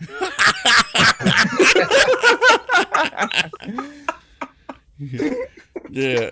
Hey, hopefully someone creates a PC list and puts us on that. It's like the game nut list. I love it. Oh my God, that's terrible. Yep. I don't want that one. Gabe. I don't want to be on that Gabe Nut. I don't want to be on that Gabe Nut list. That's not the kind of list I just pictured Gabe Newell in my head. I was like, I don't want no. Yep. Come on. No. But no, that was some great insight. Forte, are you going down the water slide, man? What's going on over there? Did you drown? Why do I got to be going down the water? That's what Gregor Von Doom or some of the live chat said that you're going down the water slide. So maybe I'm conversation. That's all I'm. Forte, you a lazy liver. Yeah, you're breaking up, man. All right, Forte is he's here with us in spirit. We love you, Forte. We love you. I want to hug you right now, but I can't. Why do you say that? Is that? Forte, I can't hear you, man. You're breaking up, bro. Oh, okay. I'm here in spirit. Yeah, I heard that, but like as you start talking more, like it just starts like breaking up a little bit. Yeah, it doesn't want me to take it doesn't want my shine. That's all. Oh, now I heard that. Oh, now now it's breaking up again. Mm-hmm. Exactly. Mm-hmm. Yeah. Whatever. We love your shine, Forte. We love your shine, man. That's got Von Doom said Forte reporting live through a snorkel. I hate him, man. Von Doom is wild. I hate Gregor, man. I hate to love Gregor. Gregor, he's got to do like he's like a stand-up comedian in the live chats, man. That's hilarious though. Forte, what's that? He's live streaming through so I do want to move on to another topic, guys. So Ninja. Whoa, what is that? Dude, that wasn't me. Did he fall off the raft? That was Forte. What did Forte do? Nothing. No, look, that feedback we got from Mars, that was you, man. That wasn't me. Yes, Forte, it sounded like a police scanner. I don't know what's going on, but all right, let's get to Ninja. Yeah, let's do it. Yeah, because I think you were chomping at the bit to talk about this one, Bad Bit. So, yeah, I mean, I was. Well, let me ask you, did you guys see the video where he talks about gamers who use the word "it's just a game"? I mean, he kind of lost his mind over this whole thing of see the video. I heard about it, and I just heard the general premise of it, and I just was like, he's really young. That's all I can think about. Yeah, was just like how young he is. Just young and rich. If you like, I haven't seen it. I could pull up the tweet right now. I have it pulled up if you like me to read it. Yeah, okay. Go ahead, man. Go ahead. Okay, what type of voice would you like? Movie guy voice or Deckard Cain voice? Ooh, can you do a whiny kid voice? Because that's how when I see him, that's how I feel like he sounds. Even though I'll try. Maybe I'll try to do a kid voice. Here's the thing with my voices: I stop midway through and I give up. Okay. The phrase, the phrase "it's just a game" is such a weak mindset.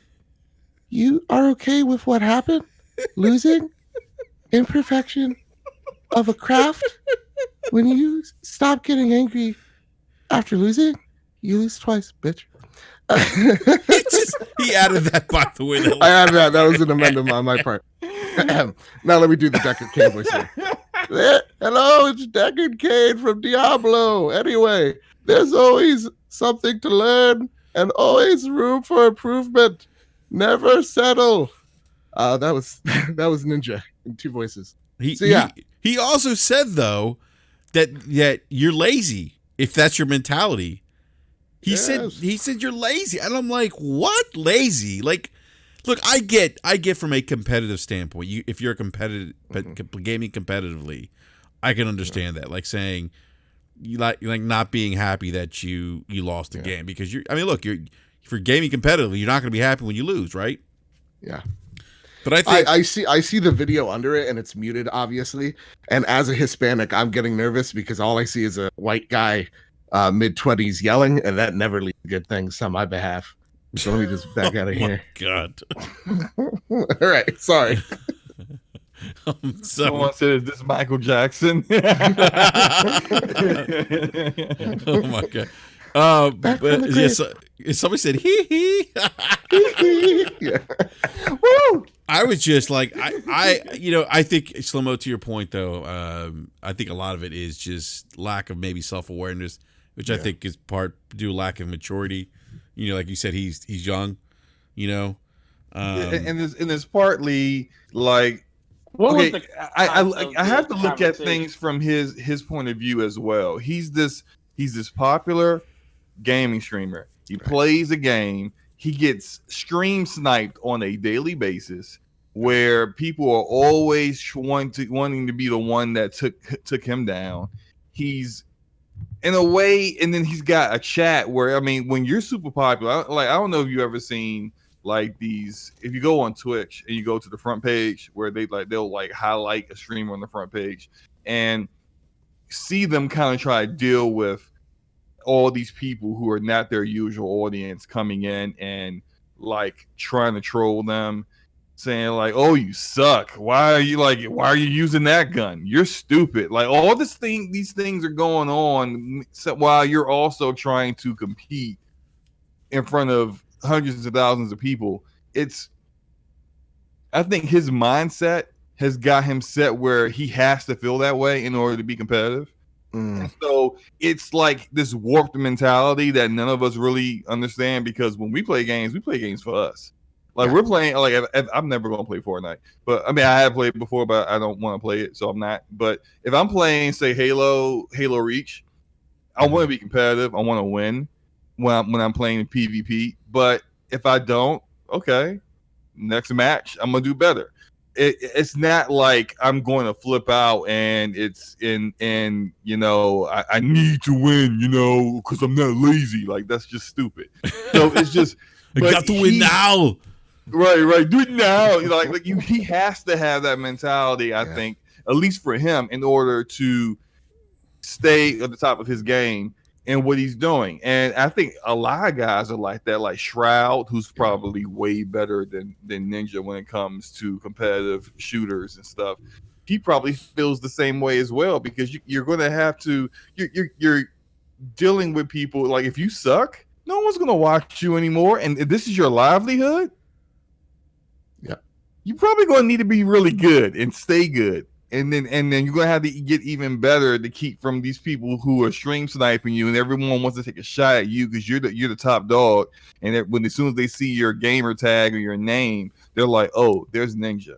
Yeah, He's streaming. Let me go get my face on there. Let me go kill him and then do the Fortnite dance over his dead body. See, it's just there's a certain mentality he has to have. So there's what's the conversation? I ain't hear nothing you said. Forte, you breaking up, bud? No, I said I wonder what the conversation was. You wonder what the context of the conversation he was having? Yeah. I don't know that. Yeah, it's kind of like when he was doing that football tweet. Is like, what if like the kicker can't kick within the, I don't know, football terms. It's like, it's the easiest job ever. You should be able to do it. It was just him shouting into the void of Twitter. That was a declarative statement he made. There's no context other than it's Twitter and it's an echo chamber. For me, the way I come at it, again, I think I was listening to Spawn on Me. Khalif Jenkins, he's amazing. Yeah, I like that show. Yeah, and he was talking to one of the managers that actually manages Ninja and all the top streamers, and he talked about how streamers look at video games differently than anyone out there. Like the top streamers understand, the little nuances to games that most gamers don't know. So they're looking at it through a different lens. And what Ninja is doing, and I hate to give the man some type of credit because I'm probably just jealous and he does a stream of women. But other than that, what Ninja's trying to say here is he's looking at it through a competitive sportsman perspective. To him, this is like a football player talking about sports ball. Don't know about anything about football, but if there's a linebacker and he's talking about what it takes to be a linebacker, I'm going to take his judgment on that. Ninja's talking about being competitive and being a competitive gamer, and a lot of people are just seeing that as being a D-bag. And it's kind of like when, like, as a content creator, I see it all the time. When I see other content creators just make a declarative statement about how to run their podcast or how to run their channel and how everybody should do it their way, you're kind of like, oh, kind of look like a dick, dude. Like, this isn't a good look for you. I know what you're trying to say, but I'm taking it as like you're talking down to me. And that's what Ninja's saying. He's trying to talk to you as a competitive player, but it just looks condescending, Well, that's I think it would have been better. Well, it would have been a little more well received had he said, I feel like to me it's not just a game because I play competitively, as opposed to if you think that way you're weak, because not everyone games competitively. Like I don't play Call of Duty anymore. I used to be in Call of Duty a lot. I used to be in an Xbox Live clan. And we used to do like ladder tournaments. I don't have time to do that anymore, so I don't play game competitively. I understand that. Man, I want to disagree with everything y'all just said. Okay, go ahead. Go ahead, Forte. So bad.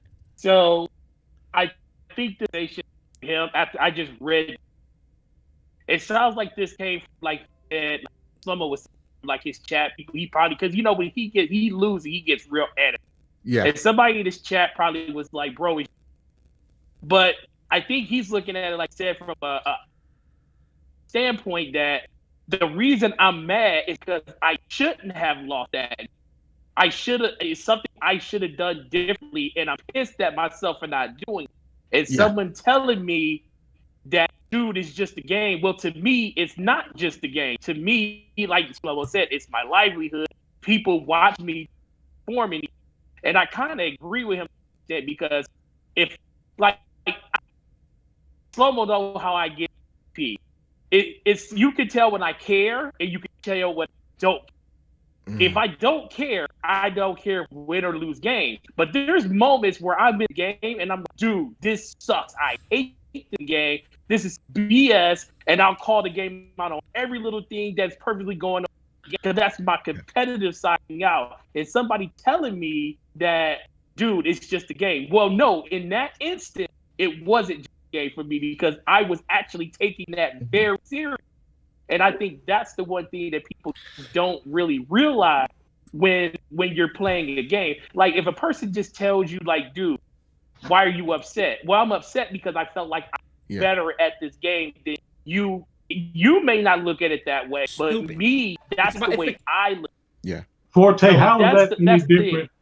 How is that different from what Mr. Badbit said? That's exactly what he said.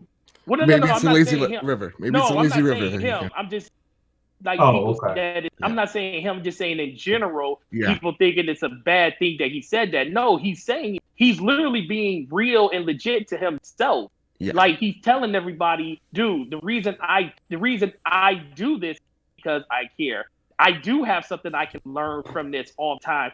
And he feels like in the mindset, if you're going to be mad about something, if you're going to be mad, don't be mad. Just be mad because you can get better at it. Yeah. Don't tell somebody not to be away because you don't feel that. I'm sorry.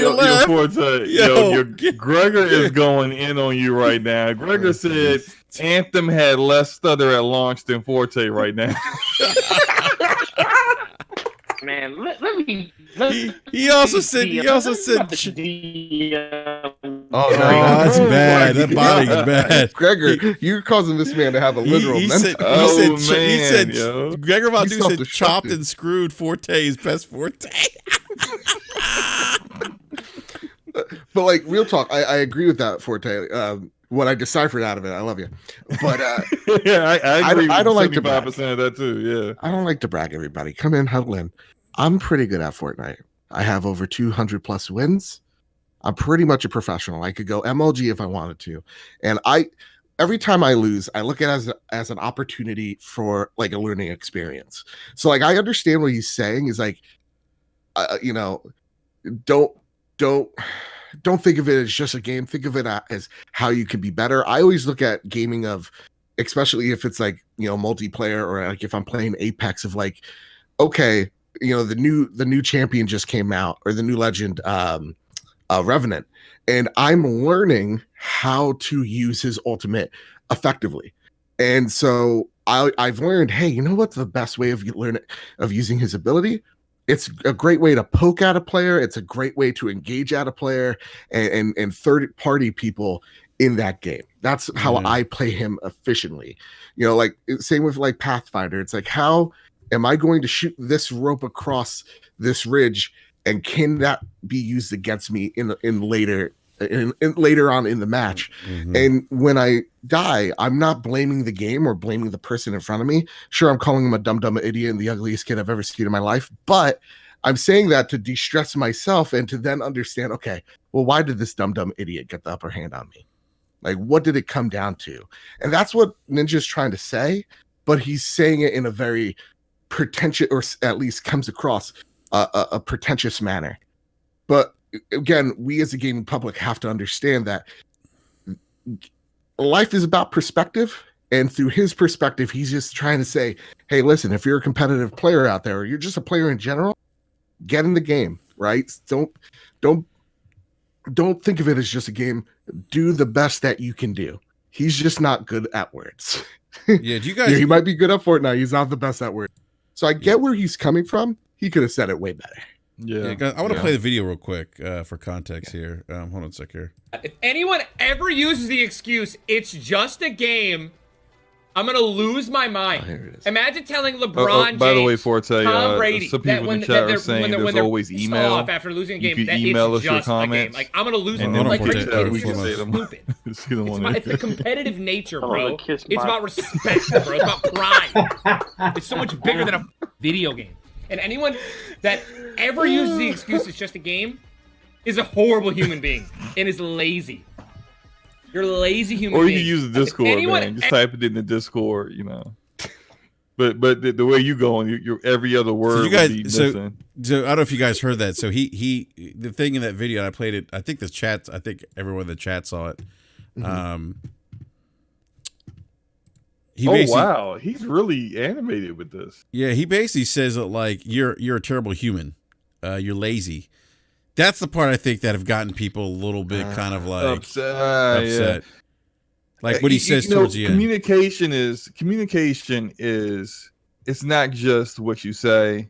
It's way more about how you say it, your body language, all that stuff. Yep, so like that's a great point. Us discussing it, so that really kind of changes my entire opinion on what he was saying. Like when Bit was talking about what he said and he recited it back, I'm like, okay, look, knowing who he is and hearing that, I'm like, okay, I understand why he would feel that certain way.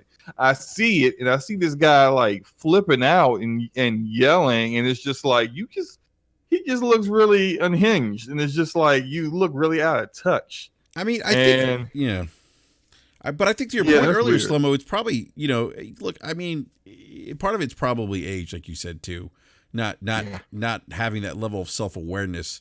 And I just didn't agree with the whole thing.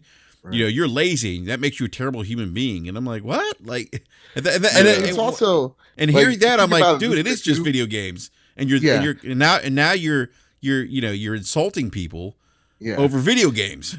Which is crazy to see, because like 2 years ago he's on Ellen. He's like, "Hey guys, let's be positive," and now he's just like, "Hey, listen, you don't do good in this game. You're lazy." Okay. Hey, well, look, 2 years ago he was on Twitch. Yeah. And he was grinding for that nice sub money, and now that Microsoft gave him the bag, he can just be himself. Like, I mean, and there were videos back in the day. I'm still getting paid. Yeah, and like you can see his videos back in the day. He's cursing left, right, and center. And like now, he's just like, dress me up. I'll go on, like the late night shows. Let's do this, Mm-hmm. Yeah. So it's him saying, "Hey, listen, I got my money from Mixer. Let me just rage. Let me cut loose a little bit." From what it seems, again, I didn't hear the video because he's cocaine ninja now. Yeah, exactly. Again, I'm looking at that body language. Look at a white guy yelling, Hispanic. I'm getting nervous. Oh my goodness. Listen, it's just how I live my life now. But it is out of touch, and it is stupid, and that's why I think it's really important to look at a creator like him, as creators ourselves, and say, let's try not to be that way. And also, like the great people.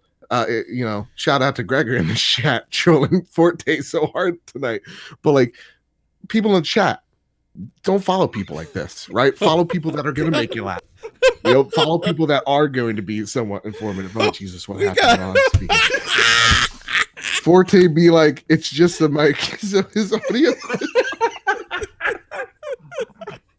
Look, I hope. Look. Forte's getting roasted by Von Doom, man. Me and the Ash and Luca were in like a group call with him last night, going in on him and his damn mic.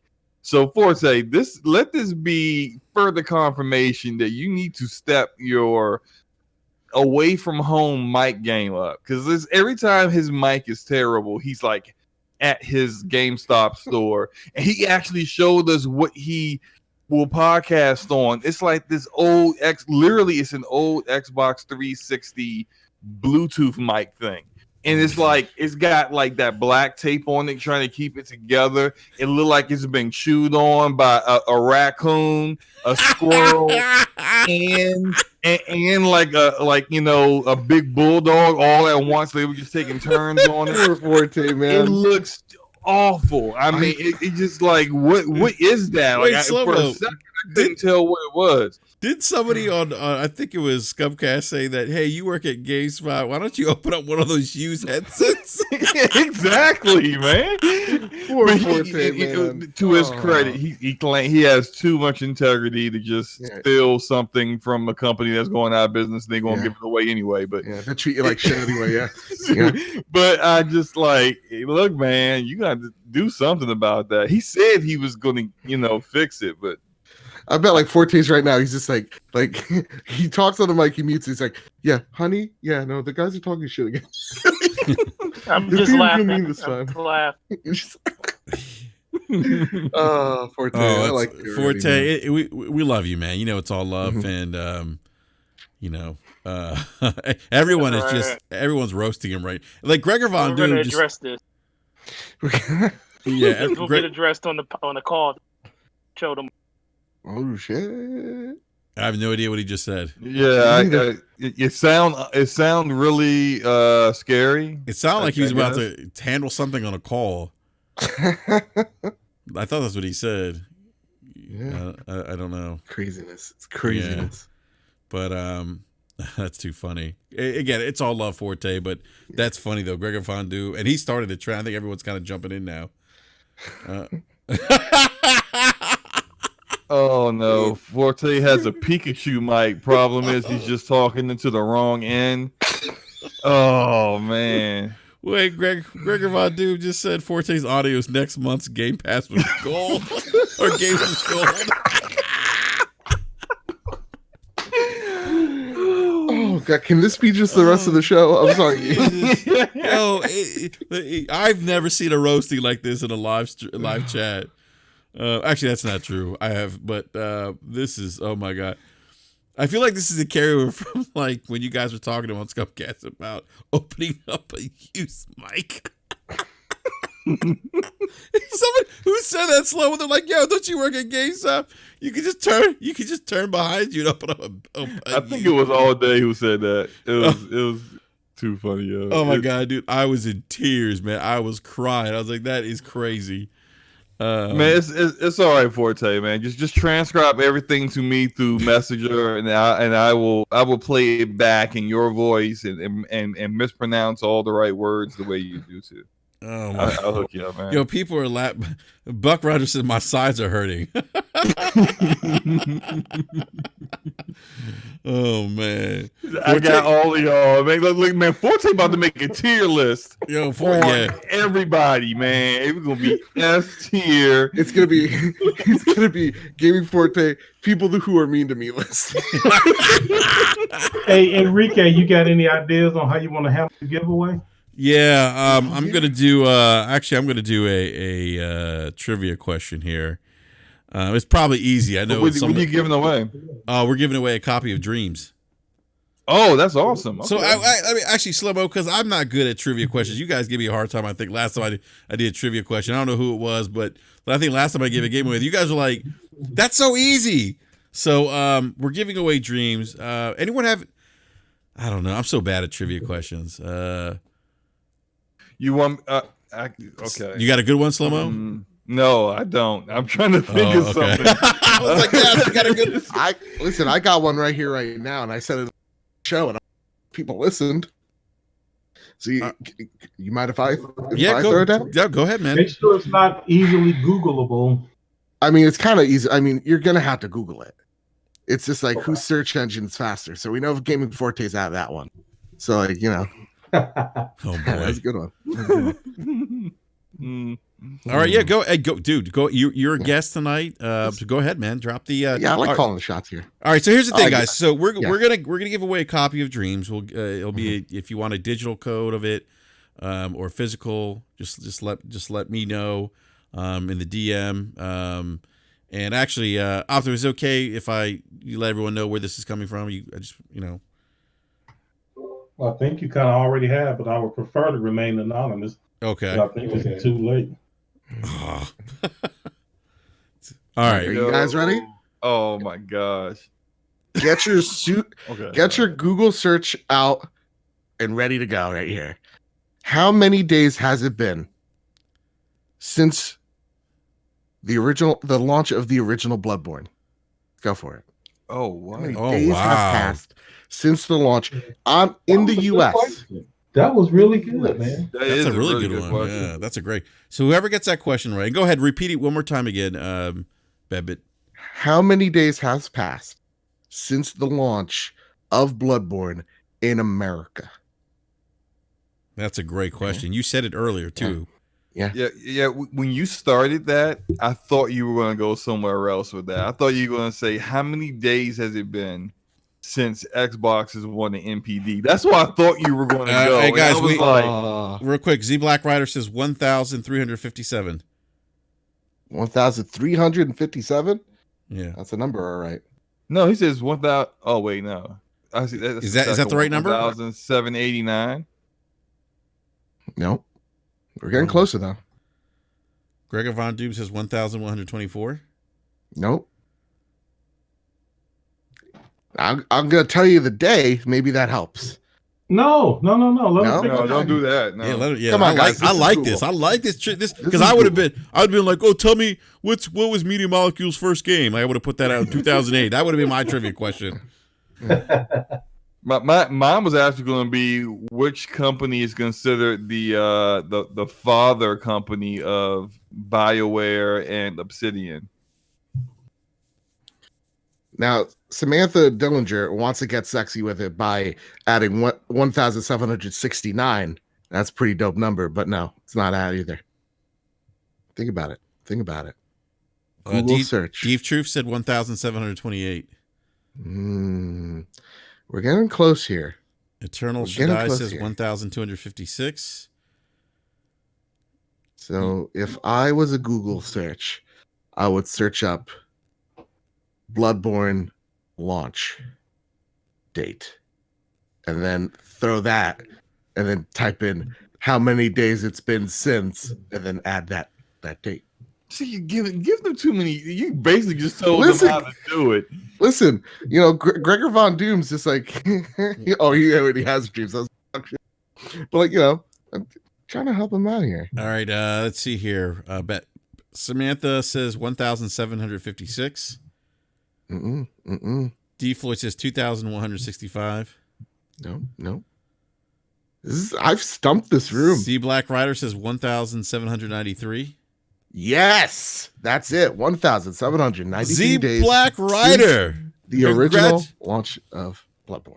Z Black Rider, congratulations on winning a copy of Dreams. Compliments of BRAP, and just shoot. Did you know? Could we actually win that? Because I literally had that, and I literally typed it in. Did it all come through when you typed it in? Wow. Shit. No. I was literally in, and I was going to hit send it already. Okay. I was going a long way because I was doing exactly what he was saying. I was like, it came out on Marquis. But I don't think the panel is even eligible for giveaways and stuff. I just wanted to see if I just wanted to win. This guy's like, oh, it sucks, but like all of a sudden he wants a free copy of it. Hey, it's weird how that works. Forte was going to sign it under a sock account.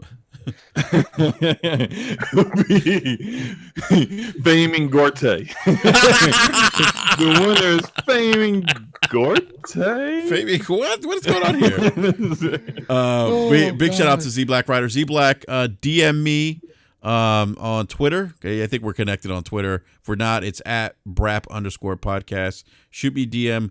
Let me know if you want a physical or digital copy of Dreams, and we'll get that over to you. So big shout out to Z Black Rider. He's actually a regular in the live chat. So yes, he is. Yeah, we appreciate you always watching and supporting, bro. Awesome. Yeah, that was a great question, man. Thank you. Yeah, I would have been like, what's the name of Xbox next console? So, all right, everyone, we're going to go ahead and wrap up the show. Just want to give a big shout out to everyone hanging out with us this evening. And give a shout out to our guest, our first time guest here on BRAP, Bad Bit Gaming, man. Thanks a lot, man. Really enjoyed having you on. Great conversation. But please, everyone, look at the, if you go to the description, you'll see his information there. Links to the podcast, Bad Big Games, and the Trophy Room. So yeah, please go check that out. And Bad Bit, let everyone else know where they can find you, like on social media and stuff. So you can find me at Bad Big Games, Trophy Room, a PlayStation podcast, each and every Thursday on iTunes, Spotify, Google Play, wherever you find an RSS feed, it's probably there, except for SoundCloud. You can find me at Mr. Badbit on Twitter, and PS Trophy Room as well on Twitter. There you go. Awesome, man. Well, thank you again, man. We really enjoyed having you on. It was such a pleasure, man, and definitely have to get you back on again. Dude, I had a gosh dang blast. Thank you for having me, man. Oh, absolutely. You had a what? Also want to give a big thank you to our special returning guest, Optimus Code. Optimus, always great having you on, man. We will have this PC console conversation. We just got to coordinate that, but it's going to happen. And set it up. I'm ready for that. Yeah, well, I mean, it's really not going to be much of a conversation. I mean, we all know PC's the superior platform. But we'll save that for another podcast.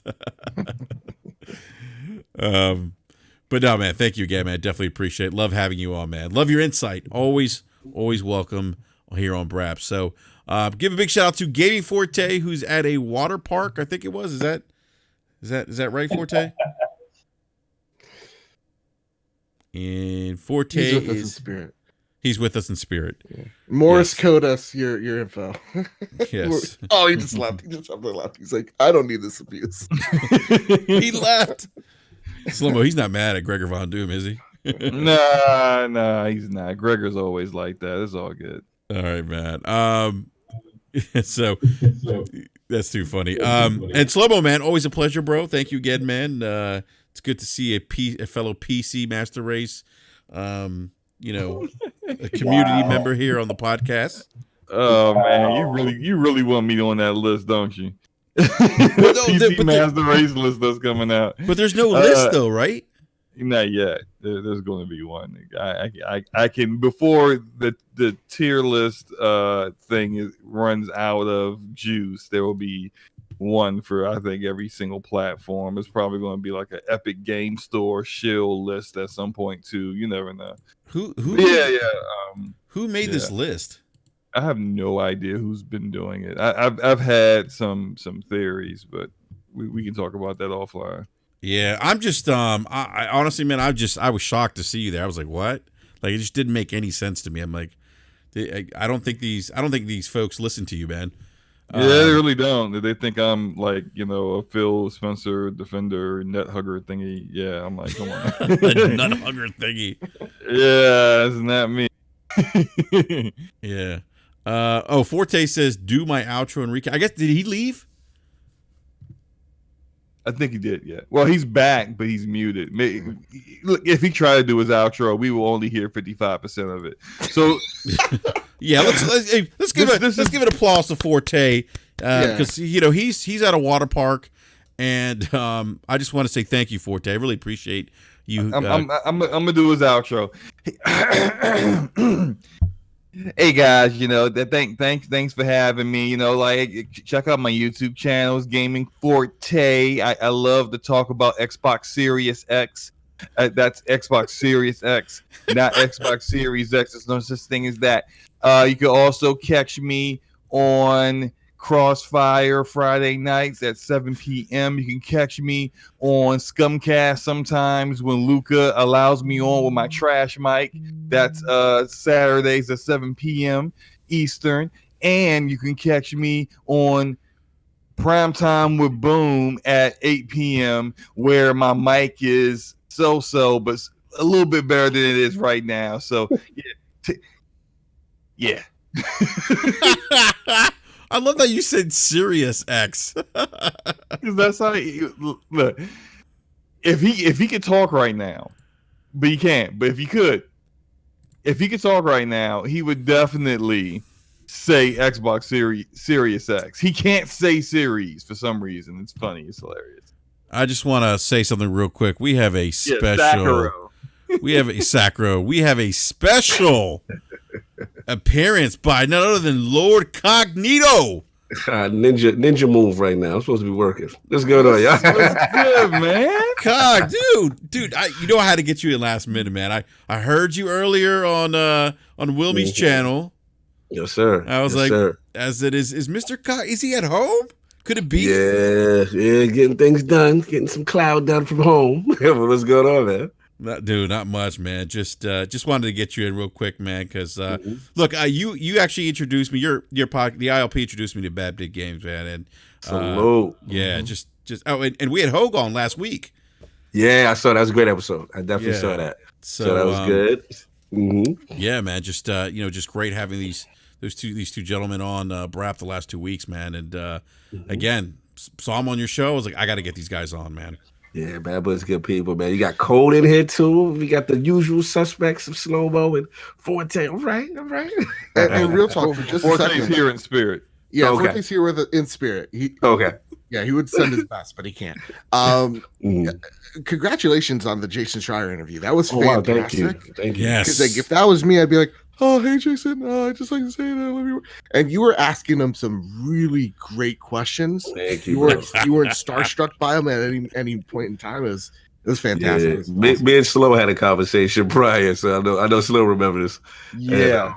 And, I was like, man, you gotta ask him this, you gotta ask him that, man. We gotta get these answers, and you delivered. That was an excellent interview. I think you did. I mean, I'm not trying to like really give you all the props. So you all right. I'm okay. No, seriously, you did a great interview. Thank you, brother. Yeah, man. I mean, because the thing is, Jason, he doesn't do a lot of podcasts. Number one. Number two, we know the relationship with YouTubers have been contentious. Provocateurs. The provocateurs, correct. And but at the same time, we gotta challenge him. We gotta ask some tough questions. And to be honest, I was surprised with a lot of his answers. Obviously, the media bias thing, the console bias. What really kind of blew me away was the Metacritic answer.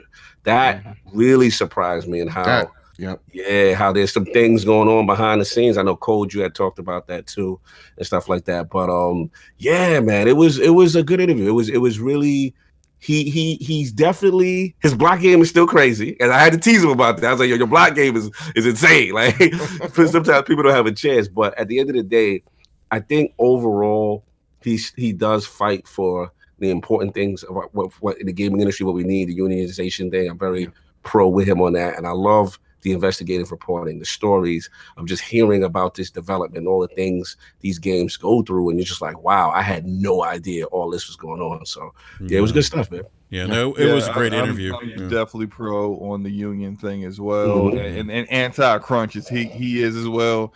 I do agree with you about his answers about Metacritic. I like that he said that developers are like finding ways to kind of game the system. Hey, look, we saw that with, what game was it? 2K and Borderlands 3, right? When Borderlands 3 came out, how they gave it to select outlets that I think that they kind of knew ahead of time would be favorable to the review, and the ones that they knew they were going to go in on it were like, hey, where's our review at? Like we see that. And then his whole comment about how like there isn't like platform media bias, but they are like leery of the backlash that they would get. Sometimes they will just give it a higher score. Kojima boost confirmed. Right. Like give it a higher score, so they don't have to deal with the fanboys coming at them in their mentions for the next 2 or 3 weeks. I get it, man. Yeah, man, it's a lot of stuff going on behind the scene. You'd be surprised, and that the Metacritic part definitely blew me away. I was like, okay, this is different. We're hearing that background, Optimus. That's Cole. Yeah. Oh man, he'll get it fixed here in a sec. But I want to say something, Cognito, man. I love that interview because it gives a tremendous amount of insight into kind of the things that are going behind the scenes, like Slow-Mo mentioned. I love them. I had to ask the media. I was like, I got you. Yeah, I was like, media bias, and you asked him, and then he said, yeah, there's media bias, and you were like, boom. I think you were like, Brap's going to lose. I was teasing you. I was like, is Brap going to live?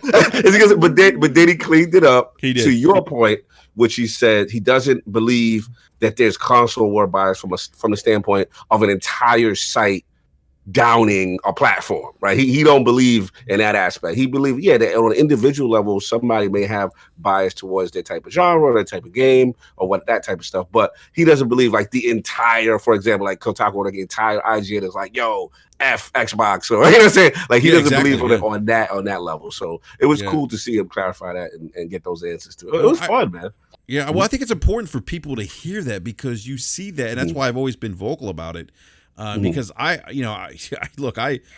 Greg Kasavin was editor in chief at GameSpot, many years ago, and I was a moderator, I got into it, and we had to go behind the scenes because we could communicate with them. And it's funny, like 18 years later, I have him on as a guest as Brad on Brad because he's at Supergiant Games. So, but I mean, but even then, like he told me, he's like, nah, it's not biased. Like we're just giving you our thoughts, part of his opinion.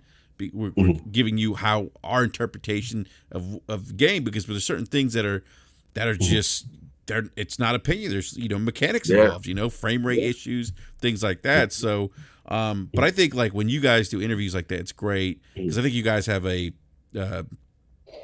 lot of people following you, and it's just great to get that insight out in the community. So, just awesome job, man. I want to go on record, Cognito, saying, I mean, we family, but I got a lot of love and respect for what y'all do.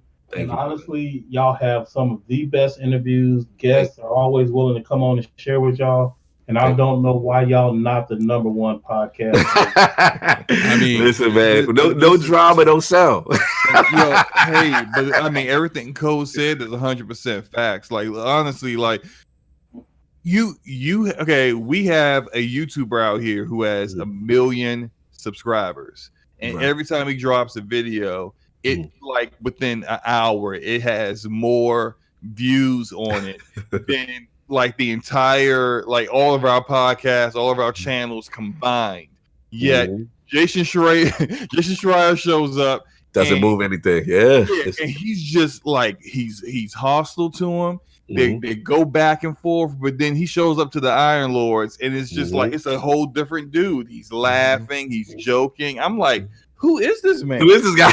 Yeah, because that's not the dude I see. I see the dude blocking everybody, shooting everybody.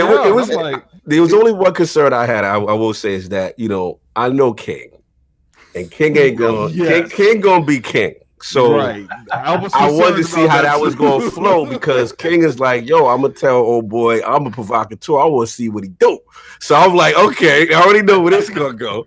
But in Jason's defense, again, when he surprised me, he was just like, look, I have no problem with a pundit and basically saying, because my thing is, I didn't know if he felt us can coexist with the traditional print media journalists, because sometimes there's that clash, like, look, I went to school for this, you kind of going off the top freestyling, and I didn't know if there would be a resentment towards that. But he actually surprised me with that answer. He was like, nah, I don't have an issue with that. His whole thing is the hate mongering and the negativity and the attacking. That's his thing. You know what I mean? And when it comes to Jason, he also it's like a big influence of what I do. Attribute the sources. So like he has a lot of problems with YouTubers, because they'll be like, so we heard this story, but like we don't know where it's from, we don't know who's giving credit sourcing. And so like that's why like we got to attribute or at least in the description say something, or start doing that, because we need to be better at it. Or just accountability in general, right? Which is, if, let's say there's times we get information and we break it. That's what all of us do on our shows.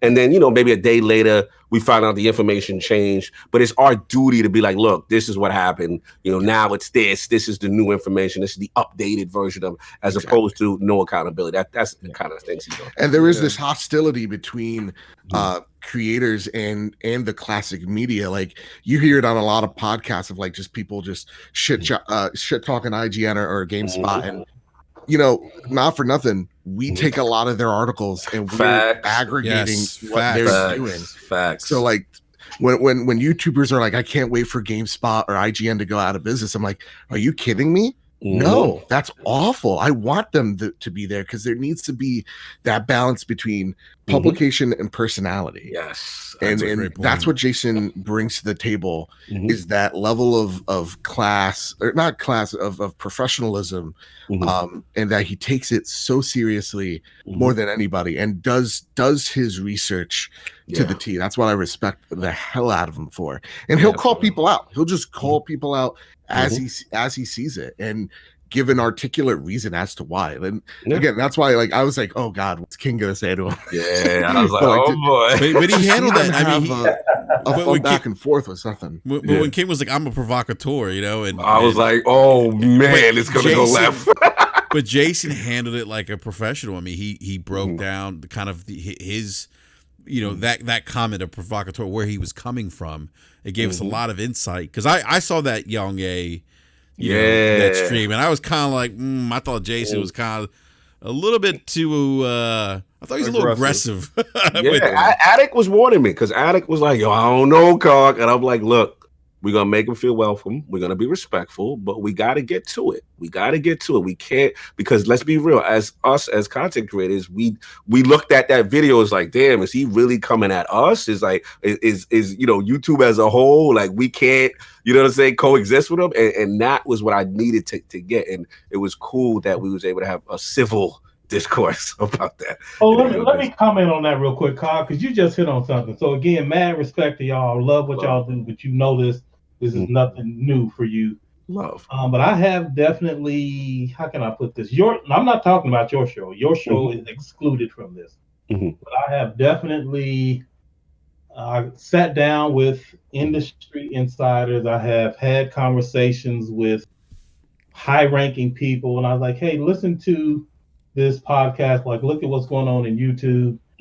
And the number one complaint that I get, like, I've done this several times, right? I'm like, this stuff is fun. Like, I bet you didn't know that this existed. Like, look at the grassroots efforts here. Look at how much the community enjoys, like, what you do. And, like, look at how passionate they are about, like, the things that you guys produce. Right. And the number one complaint that I got from these people that I'm in contact with, and again, your show is not included in this. As you know, my guy's willing to show up on your show. Yeah, so, that was love. Thank you. Yeah, so again, this is not at you at all. But the number one problem that they have with, like, the grassroots YouTube shows is the lack of credibility. So many things that these content creators say that is so far from what's actually true. Yeah.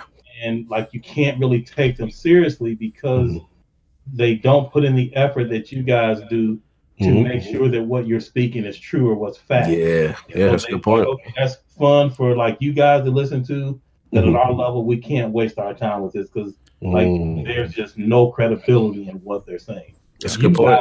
Are a different breed, man. That's a good point. I appreciate it. I mean, research is important. Brad, you do tremendous research. I mean, Babbitt, all you guys, you know what I'm saying? Slow, all you guys, you do the research because, again, it's easy to go out there and just be freestyling a bunch of nonsense.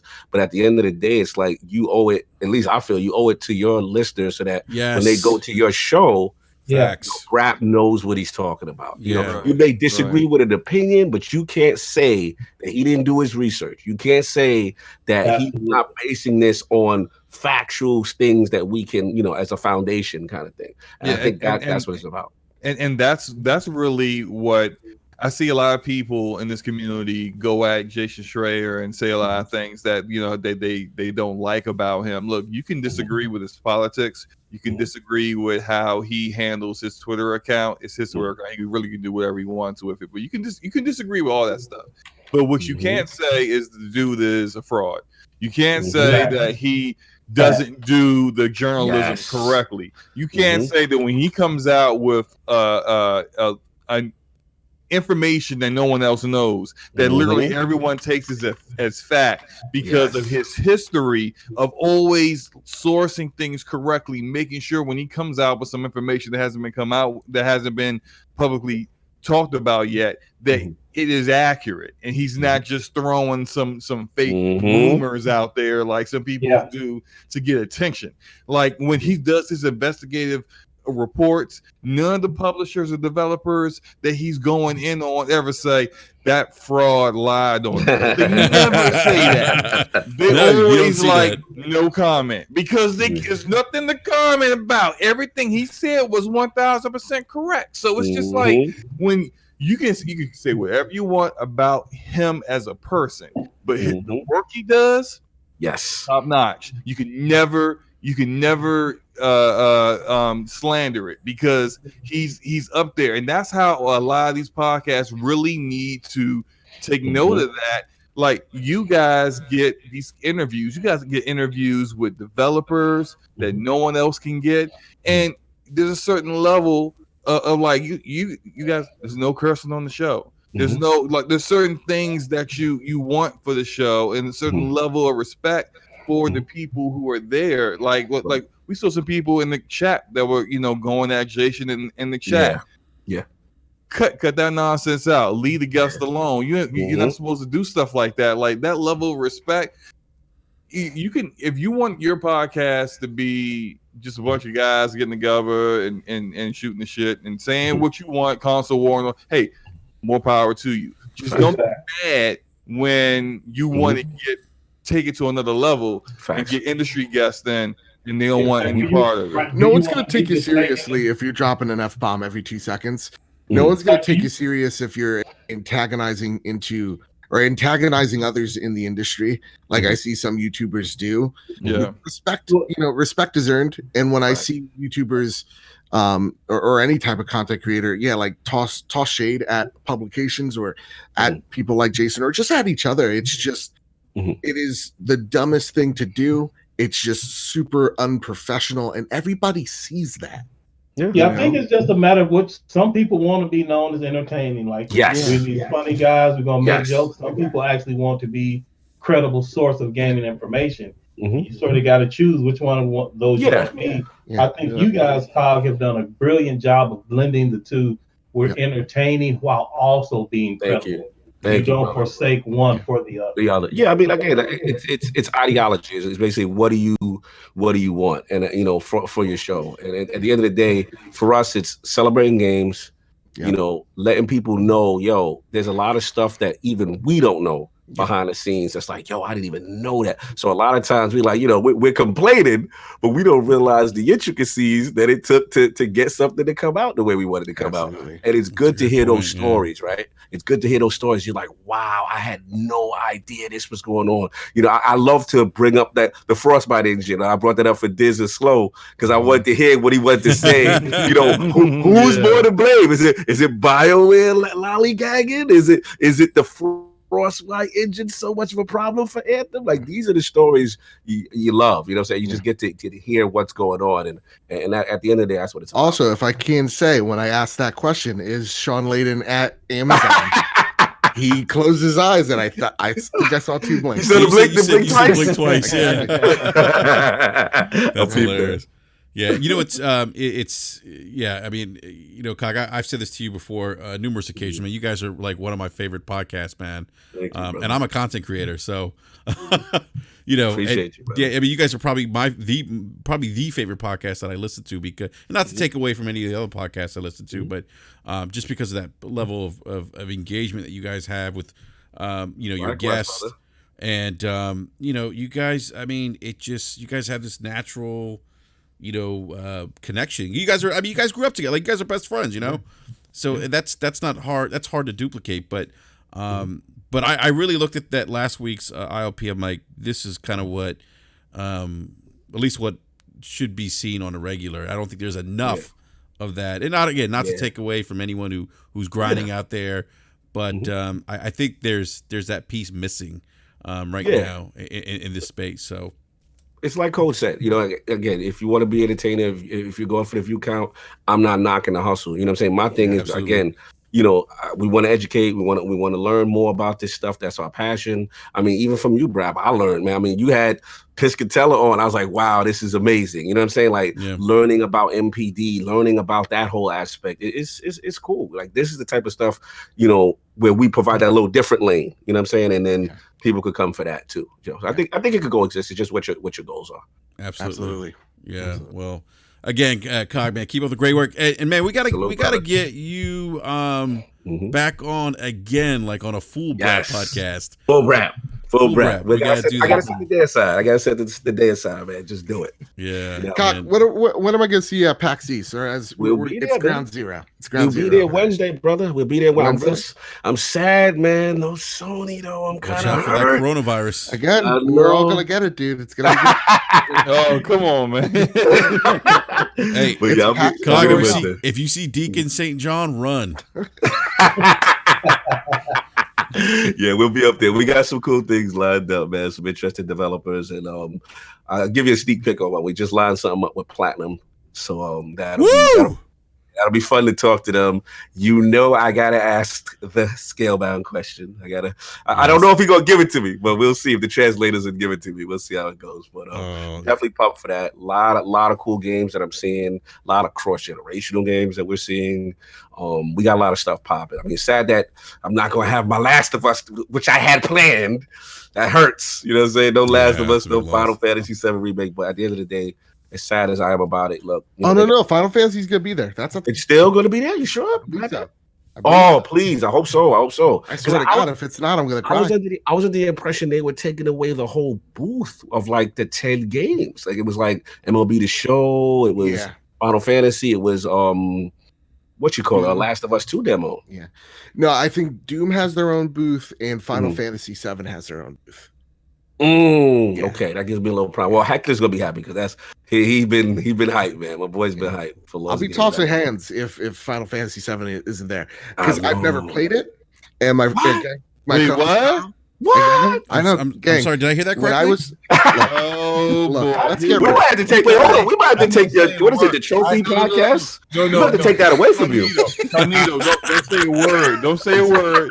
Because there's two people who haven't played it, and anything you say, Cole is going to consider it a spoiler. Wow. That's right. Oh yeah, Cole. Yeah, let me be quiet because Cole don't like that. Dude, don't spoil the ending. Something is wrong with this man if he's never played Final Fantasy. Listen, I was 5. I was like 5 or 6 at the time. Okay, that's I get my that. My grandson is 14 years old and he's beaten it twice. Oh, okay, never mind. All right, I've been on an amazing journey. I used to be a Nintendo kid. I was an Xbot for several years, and then I saw the light. You know, and I became a PlayStation. I became a shill for Sony. You know, that's what happened. Oh, my goodness. My grandson is 14 years old and he's beaten it twice. But bro, wait, didn't it come out for the Vita? All the different versions over the years? Come on. First off, Optimus, tell your grandson to 1v1 me Fortnite right now. Wow. Because you know what? If you're not a sore loser when you lose, you're not a real gamer. Hey, Gregor Von Doom still out here throwing shade at Forte. What's the Forte mic slander about? What's going on? What is this? I don't know. Well, Forte got this Fisher Price, my very first mic that he's been using, and of course the quality of it is dumpster juice. He's been doing. Oh, he unmuted. Can we? Let's get it, Forte. Go. He is going. That's how it sounds. He's a can we? Hey, Cog, he's chopping They killing my boy right now. Damn. I know. Well, Cog, I want to say thank you, man, again for coming on, man. Kind of coming at the at the 11th hour here, man. Appreciate it. Again, man, we got a coordinated time to get you back on a full episode of Brat, man. I know. We will do it. We'll do it. Give me like a week or two after PAX settles down, like mid-March, things will kind of settle down for me, and then I'll be back in pocket. You know I love this show. Come on now. Yeah, no, definitely, man. We always love having you on. I got to get King and the rest of the game back on, too. I've been trying to get Sav, man, but Sav is like... Yeah, man. Sav is the hard... Yeah, he's more of a ninja than me. He's hard to get a hold of, man. Yeah. The thing is, for him, this year's kind of rough, you know what I'm saying, on a personal level, but... Yeah, no doubt. Yeah, once things settle down for him, you're gonna see more Sav, and because he's not even able to go to a lot of the shows this year, also. So trust me, we don't see enough Sav, and we podcast with him. we'll get more of him back off. I just want to say I love fired up Sav. Yes, I know you're trying to end the show, bro, but Cognito, you missed a glorious AWS versus Azure debate earlier. We'll have to check that out. Oh, I'm gonna watch the replay. Okay, you know I love that. Yeah, it was happening in the live chat. That was actually interesting. So, but it was very interesting. So, all right, guys, we're gonna head out here. Thank you, everyone in the live chat. Big shout out to Z Black Rider, who won the copy of Dreams. Z, if you're still in the live chat, just remember to shoot me a DM. Let me know if you want a digital or physical copy of Dreams. And a big shout out to everyone again. Thank you so much in the live chat. We were at over 100 viewers at one point. Nice. So thank you so much. Yeah, it means a lot. Really appreciate it. So, Cog, thank you again, sir. Please, Cog, let everyone know, and I'm sure they already know, Yeah, I can find you, good sir. You already know, man. Every Sunday is the Lord's Day. We'll be back 1 p.m. Eastern, the pre-PAX East show. Everybody's gonna get hyped, man. I'm getting ready to see everything and cover all this stuff for you guys. It's gonna be a lot of work, but we're excited, man. We want to provide you guys with a lot of good coverage, and then obviously check out my brother King David, King of the Statues, will be popping. We get something new, something insane from his collection probably on Friday. You'll probably get to see that, and of course, lordsofgaming.net, man. Please support. Really appreciate the articles and all the sharing and the stuff. It really helps us, and it actually helped us get media. So really appreciate what you guys have been doing. All of you guys always support us, and it really means a lot to us. Thank you. Absolutely, man. Absolutely. All right, everyone, please have a great rest of the evening. We'll see you guys next Wednesday, 9 p.m. Eastern Standard Time, although I may drop a rant. I'm trying to get Forte in this rant because there was an article by Polygon over GameStop and some interesting things coming out of some... I interpret it as disgruntled employees. It could be something else there, but I'd love to get Forte's opinion on that. If you can hear me, Forte. I can hear you.